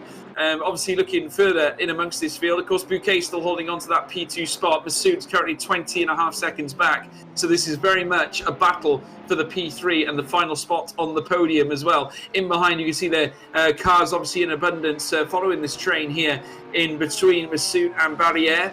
But of course now I think it is how it is right now. Masood seems to be gaining a lot of time, and he's managed to spring up to 0.8 of a second, which has been extraordinary, I have to say, and certainly that just goes to show the difference in tyre life, I think, Nicholas, going back to your point earlier on. Yeah, absolutely, and it is well known that the McLaren is one of the cars, well, much like the Porsche actually, that likes to just eat through tyres, and well, at this point, doing a longer run has worked to the disadvantage of Valentin Barriere, even though he's still holding on there. So I think, just having gotten this little moment out of his system, obviously proven once again, his car control is absolutely excellent. Now he's just trying to get back into the rhythm and try to get closer to Renault Masood again. Yeah, absolutely. Fabien Piffer currently still owning top spot. 4 seconds is all that separates him and Bouquet at the moment. But you have to wonder whether that gap could come down. We've only got 6 minutes remaining. Still enough time for a potential twist in the tail, but it's going to be a huge push from Bouquet to get that done. Kevin Seclari has rejoined into P5, of course. He's currently 11.5 seconds behind Victor Barriere as well. There he is. There's that man.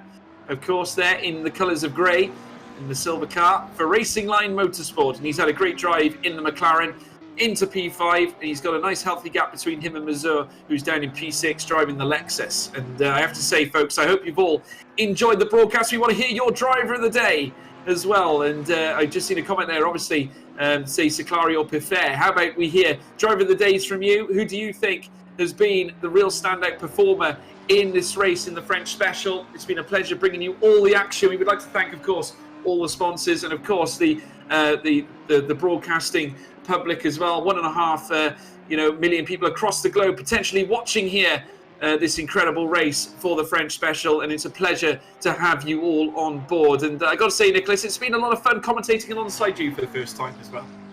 Yeah, most definitely. I've enjoyed myself quite a lot, and if one wouldn't know better, one would never guess that this is our first time working together. Yeah, well, it's been a pleasure, I have to say. We've seen some fantastic battles, certainly some engrossing moments in this race as we now watch Redoui Massou make his way up through the chicane once again, and there you can see in behind Valentin Barriere as well. But as we certainly count down the final 5 minutes of this race, still plenty of change could happen in the remaining 5 minutes as we now watch Antoine Fleury now in P30. He's got Luis Alexandre in behind, currently 4.5 tenths of a second. That gap seems to be cascading down as well as they round the Dunlop curve. So a potential battle in the offing between these two, as we now witness another battle here between Vincent Granier as well, who's at the midst of Florent Leclerc, who's looking for a way through here. And certainly once again, wheel to wheel, will Leclerc find his way through round the next left-hander, still nose to tail, as we now watch now as Granier still tries to hold on, going the outside line does Leclerc, but cannot find a way around. Certainly still under 0.3 of a second separate them, but that gap is shrinking all the time. And I have to say, Leclerc is looking menacing in the BMW. Absolutely. Battle of the battleships here, so to say, with the Bentley and the BMW, two of the biggest cars in GT3. And obviously, well, the Bentley is a bit more agile overall. The BMW just has that raw power that it can put over these longer straights here. And we can see they're already slowly closing down again. And now on the brakes, once again, getting close, try to get the car rotated, Florent, and now just get it on the power again, try to get your best run on Vincent, and the two are obviously teammates, so they don't want to take each other out, but still, a position's a position in the end. It is. Any position counts, or every position gained counts, shall we say. Florent Leclerc now making his way up through the next, and we got a replay here as well, and this of course being Fleury and Luis Alexandre as they come through, and Fleury maybe just riding the curbs again and coming out onto the, oh blimey, and an unfortunate re-entry, smashes straight into the tyre barrier, just got it all wrong, heading into the gravel trap, and that's certainly not a place you want to be, Nicholas. And I think that finally decided to end his race there. That may have killed his engine completely, but very sadly, one of the unlucky guys that we've had in this race, but still kept on going, and then 3 minutes before the end, Antoine Fleury sadly completely extinguished his flame. Nevertheless, good showing for Team Fordzilla over here. It is a tremendous result indeed. Certainly a tremendous performance. Here's Florent Leclerc now, who we're seeing on our screens, just coming around the next right-hander. He's got Vincent Granier still once again ahead of him here, so we're going to witness another battle between the two big cars in the GT category, as we're now watching Leclerc literally ankle tapping each other now, as we're now watching them as Walter Bill's now on track. Now, what was that? Wowee! Just totally misjudged the corner there? I think Dorsch may have turned in a bit too late there. Of course, on the rubber line, you have the most grip. If you just brake a bit too late there, slide off the rubber line.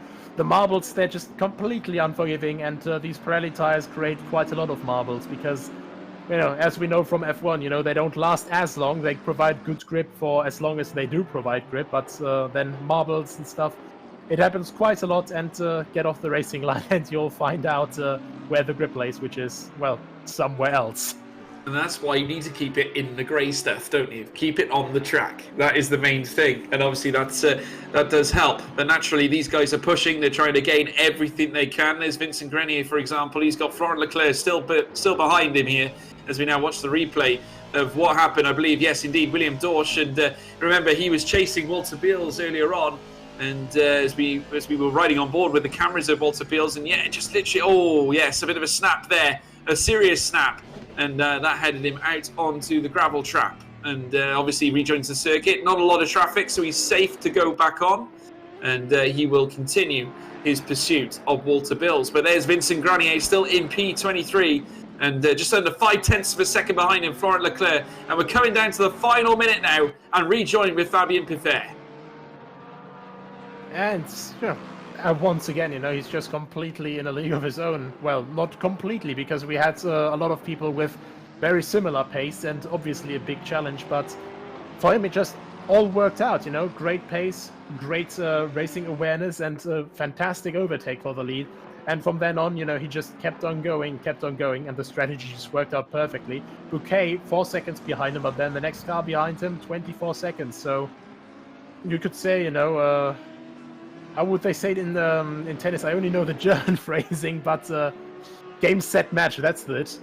Well, I think you're absolutely right, Nicholas. I think it was a very comprehensive performance, and as we now watch Fabien come round the next left and soon to be around the next right, 15 seconds on the clock ticking away, soon to be 10 seconds. He comes up now towards the Bogan bend, of course, before he reaches the next chicane, and Bouquet is a mighty 4.1 seconds in behind. It's been a tremendous drive, certainly, as he now makes his way through. We are now into injury time, folks. The red numbers on the board, the zeros have sprung into action above as we now see Fabien Piffert come around the next right-hander. And what an exquisite drive it's been. He takes the checkered flag and wins the French Special. And in extraordinary fashion with a mighty lead over Bouquet. But you've got to hand it to him.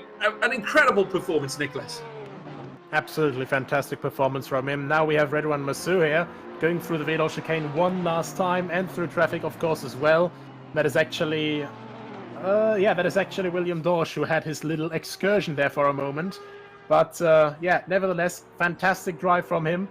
Redouane Massou maybe outplayed himself a little bit with strategy. Valentin Barrière right behind him, who has actually gained quite a lot on strategy with very ambitious strategy of very long runs. Romain Monti turns it pirouetting over the line, and, Yeah, this is not the time for donuts, Monty. Not the time for donuts. Indeed.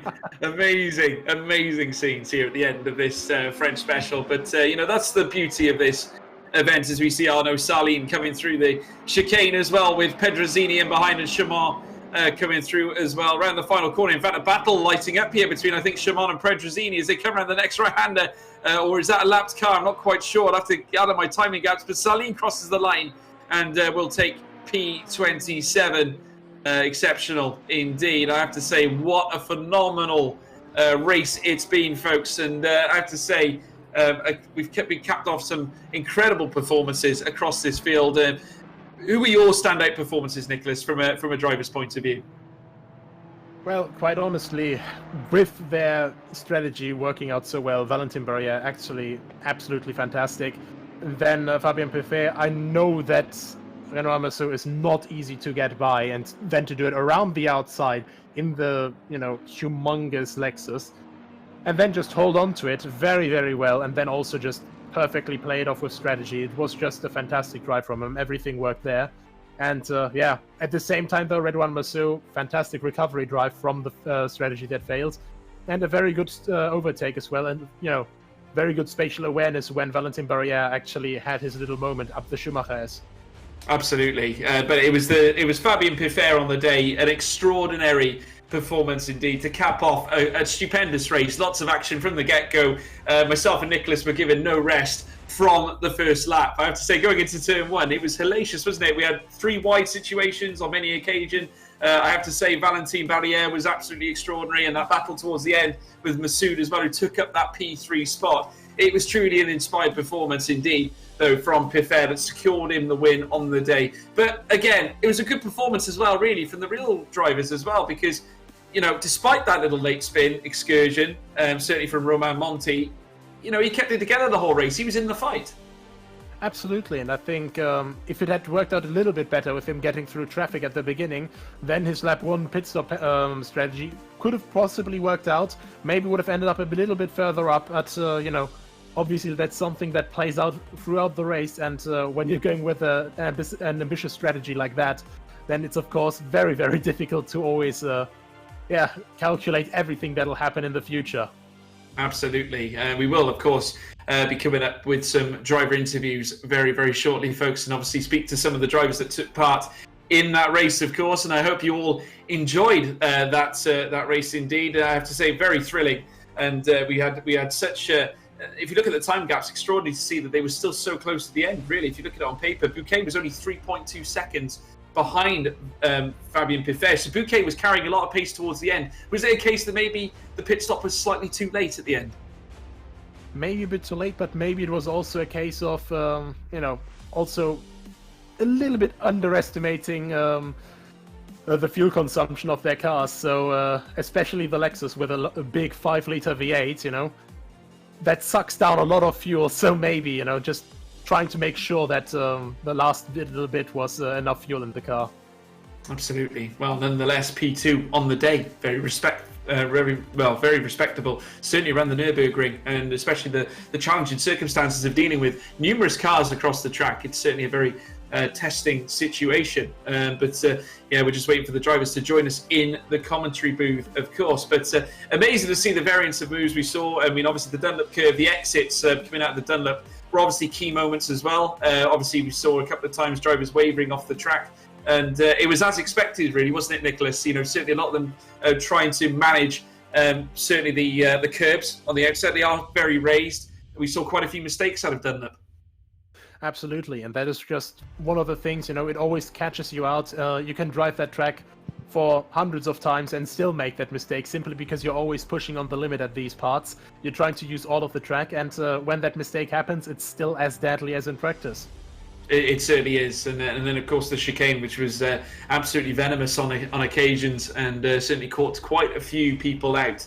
But nonetheless, very thrilling to watch. Nonetheless, lots of stupendous overtakes, and obviously under the discolor of night, I was obviously a little bit of concern. How would some of the drivers cope under those conditions? Obviously, lack of visibility, things of that nature. Lots of lights across the track, but they all seem to manage it quite well. Yeah, absolutely. And, you can notice from that, no matter if it's a real driver, influencer, or a purebred sim racer, esports professional, they're all, as it already said, they're all professionals. So adjustments like these, obviously, in a simulator, it's nothing to them right now. So. Yeah, absolutely. Well, I can confirm we've got interviews ready here for this, after this tremendous race. And we will obviously get started. I think, who should we start with to get things underway? We'll start with Fabien Piffet. Should we start with the race winner? Fabien, an extraordinary race, a great victory. It was pretty much a tech race. Talk us through it. It was a really great race. Didn't get the pole position first, but I wasn't too upset about it because I knew that the other cars were pretty fast. Then got a good start, managed to overtake the Porsche after a few laps, profited from a little mistake. It was a really nice move, a lot of respect between us. It was really nice. And then the race was tough. We basically needed to pull quali pace laps on every lap for almost 2 hours because Albon was really having an insane pace, and it was just I just needed to push to the absolute limit during 2 hours to keep him a bit behind until the finish line. Yeah, I mean, I have to say it's inspired to hear that you've gone for that, pushing it to the limit. Of course, myself and Nicholas were just talking about some of the race curbs, and obviously there's a huge danger when you're almost chucking the cars through the curbs. Was there ever any fear in the back of your mind that this could go wrong? If we land one on the curb, does that ever cross your mind as a very competitive racer? I don't think, no, it's not really crossing my mind before, just making sure to hit every apex and just do every corner right, basically, and just hoping that blue flags are going correctly, not doing any weird move that could just result in a crash, basically, and if everything goes all right, then it's all good for the race. Yeah, I mean, your race management was brilliant, and I think that certainly was a testament to your race win. It certainly was the whole picture, should we say, as with regards to your race. Did you find any issues with back markers? Obviously, with cars that you had to lap, was there ever a moment where things became a little tricky, or did you feel confident right through? I always feel pretty confident about that. It was a bit tricky at the start of the final stint. I got a lot of back markers. That really slowed me down for a little while, for a few laps. But in the end, it went all right. There was no contact with anyone during the whole race, so that's the most important. That was really nice to see. Absolutely. Anything from yourself, Nicholas? Would you like to? Absolutely not. You basically asked everything already. Just congratulations to Fabien. Fantastic drive. Yeah, thanks, and I would like to congratulate as well all the other drivers for their race as well. Well, thank you ever so much, Fabien. A great drive and an excellent win, and certainly a very humbled character as well, even in victory. So well done, you. I think we'll move on next to. Obviously, I think we've got another man here. We'll go to Bouquet next. Of course, P2 driver Albin Bouquet. I've got to say, it was a testament to your finish. You certainly looked quick towards the end, Albin. Was it a case that you just could not... Well, was it a case you ran out of laps, or I suppose ran out of time? Because you certainly seemed to be closing the gap at the end. Tu peux me traduire, Fabien? I will do the translation because French-English. Sorry for that. Ça va trop vite. Donc en gros il disait voilà, que c'était une course super serrée. I apologize, my French isn't brilliant. I do apologize. I'll do the... No worries, I'll do the translation, it's fine. Okay. Alors, donc en fait, il disait, voilà, donc super course, vraiment une course très serrée de bout en bout, et que malheureusement il t'a manqué un peu de temps à la fin, que tu avais un énorme rythme, surtout dans le dernier relais, et que ouais, malheureusement, un petit peu à la fin, pouvoir venir me rattraper, quoi. Bah, après, je pense que t'étais quand même vachement solide et te rattraper peut-être, mais te doubler sûrement pas, quoi. J'avais pas assez de ressources pour venir te chercher. Okay. So yeah, he just said that basically he felt that there was maybe a possibility that he could catch me up, but he felt that I was too strong and that it would have been another pain to try to overtake me. Did you add that I was too strong, but yourself? No, amazing stuff. Obviously, going through the race, there was a lot of jumbling with the strategy. Strategy was key. How did you feel your strategy worked? And do you think you could have done something a little bit different? Donc là, il te demande à propos de la stratégie. Est-ce que tu penses que tu avais la meilleure stratégie, la bonne stratégie? Est-ce que tu aurais pu tenter autre chose? Voilà. Alors, en comparant avec tout le plateau, je pense qu'on avait, parce qu'on était sur la même, hein, je pense qu'on avait la meilleure stratégie quand on voit les écarts de temps. Après, avec, tu veux peut-être traduire là et après je continue. Oh, vas-y. Et après, c'est surtout le temps qui est accéléré. On n'avait pas trop le choix en fait par rapport aux pneus parce qu'il y a réellement un drop à 40 minutes. Ouais. So yeah, he said that he felt that he had the best strategy for tonight. By the way, so me and him had basically the same strategy. I think we pitted like at the same lap twice, and he felt that was the best strategy looking at the time, and we were kind of limited though because there was starting to get a serious drop on the tires and the pressures after about 40-45 minutes in each stint. So we were kind of limited and we couldn't push too far each stint. Okay. Well, anything from yourself as well, Nicholas? Well, I was basically just a bit too concentrated on trying to understand what's left of my French, you know what he was saying as well. But yeah, just congratulations once again. And my own personal question to him was, you mentioned the tire pressures dropping off after this 40-45 minute window. Overall, would you say that could have been solved differently with setup, or was that just a thing for tonight with the very unique settings of the faster advancing timescale? Voilà, là il demande si en gros l'histoire des 40-45 minutes par relais, est-ce qu'on aurait pu contrer ça soit en réglant les voitures différemment ou est-ce que c'est vraiment le temps x5 qui est juste trop fort quoi. On pouvait changer ça, faire en sorte de tenir 1 heure. On pouvait tenir 1 heure, mais le problème c'est la différence de temps entre la fin de ton relais d'1 heure et le début du relais après les 40 minutes. C'est vraiment là en fait la différence de temps entre la fin du relais de 1 heure et le début de relais des 40 minutes, elle était trop importante pour pousser. Quel que soit le setup, quelles que soient les pressions. Voilà. Yeah, so basically yeah, the drop after about 40 minutes was just too high, and even with a different setup that wouldn't have changed much because it's just how the pressures went down after with how the time was going fast. The drop was just too much, and about 40-45 minutes in, it was pretty much the best point to counter the loss of time.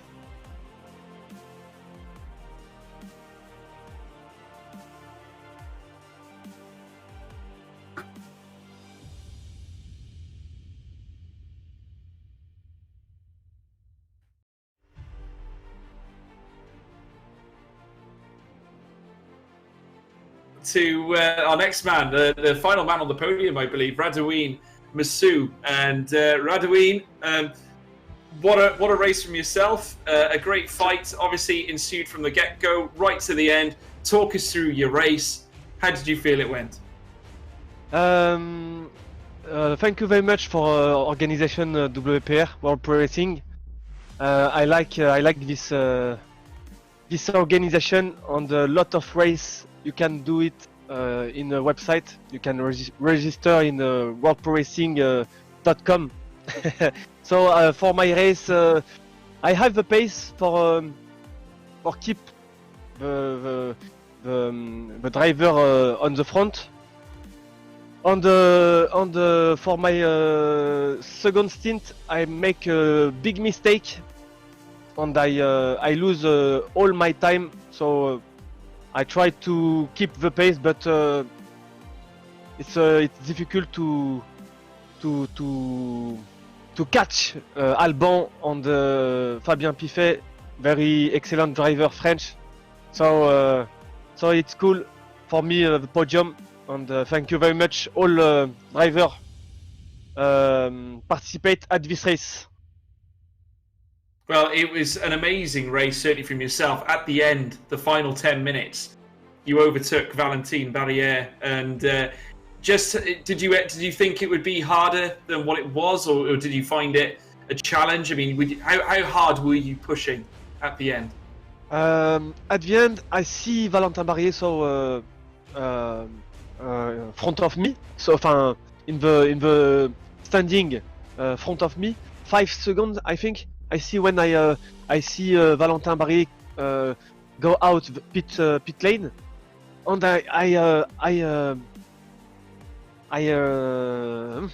je réfléchis. Comment on dit je réfléchis en anglais? I think.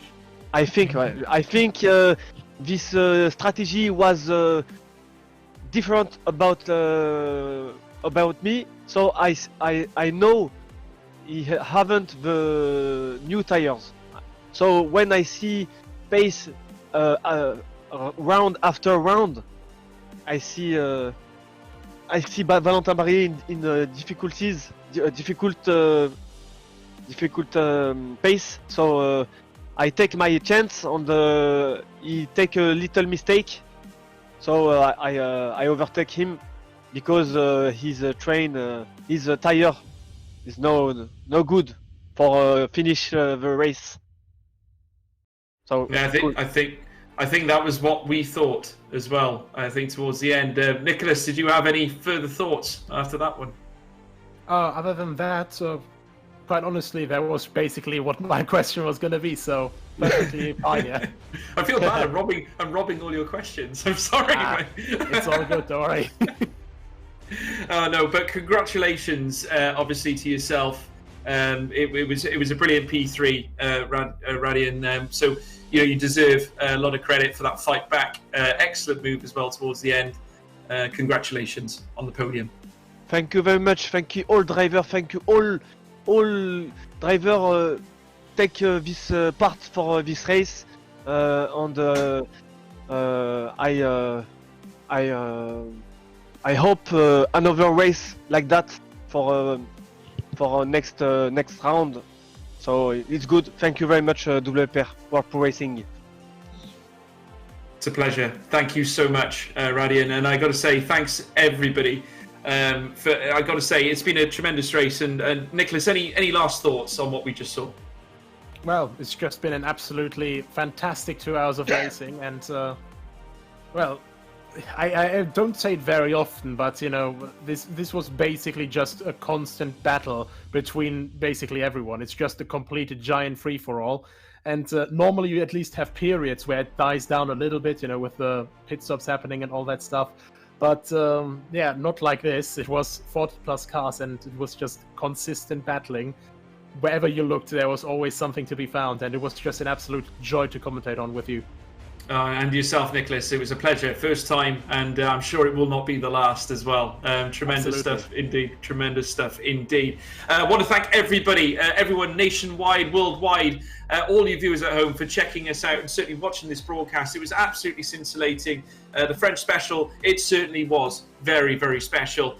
We would like to thank as well all the sponsors, of course, Gaming Malta, as well as AMD, HyperX, GT Omega and Thrustmaster for all their support to World Pro Racing, and also the broadcast partners. Big thank you to ESTV, as well as Motorsport.tv and TVM Sport for hosting as well this live broadcast as well. But from us, folks, if you would please leave a like and a subscribe as well to the World Pro Racing channels, and that would be very much appreciated. Your support is ever and more important to us, and we'll look forward to bringing you more live action and live coverage here with us at World Pro Racing. But from me and Nicholas, it's been a pleasure. We'll see you next time. Goodbye.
World Pro Racing, where sim racing becomes real.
Senna was a god.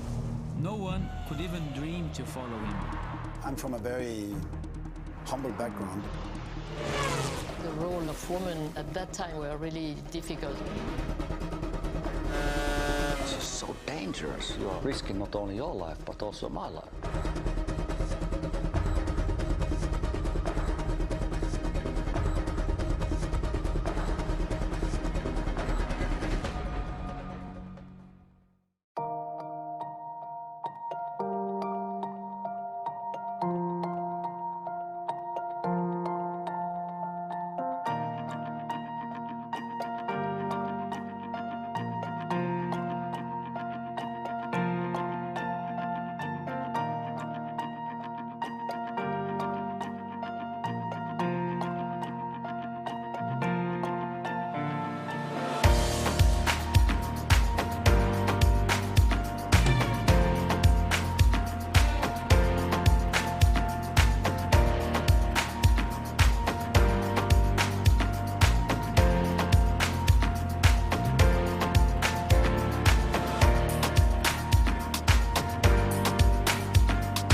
World Pro Racing, where sim racing becomes real.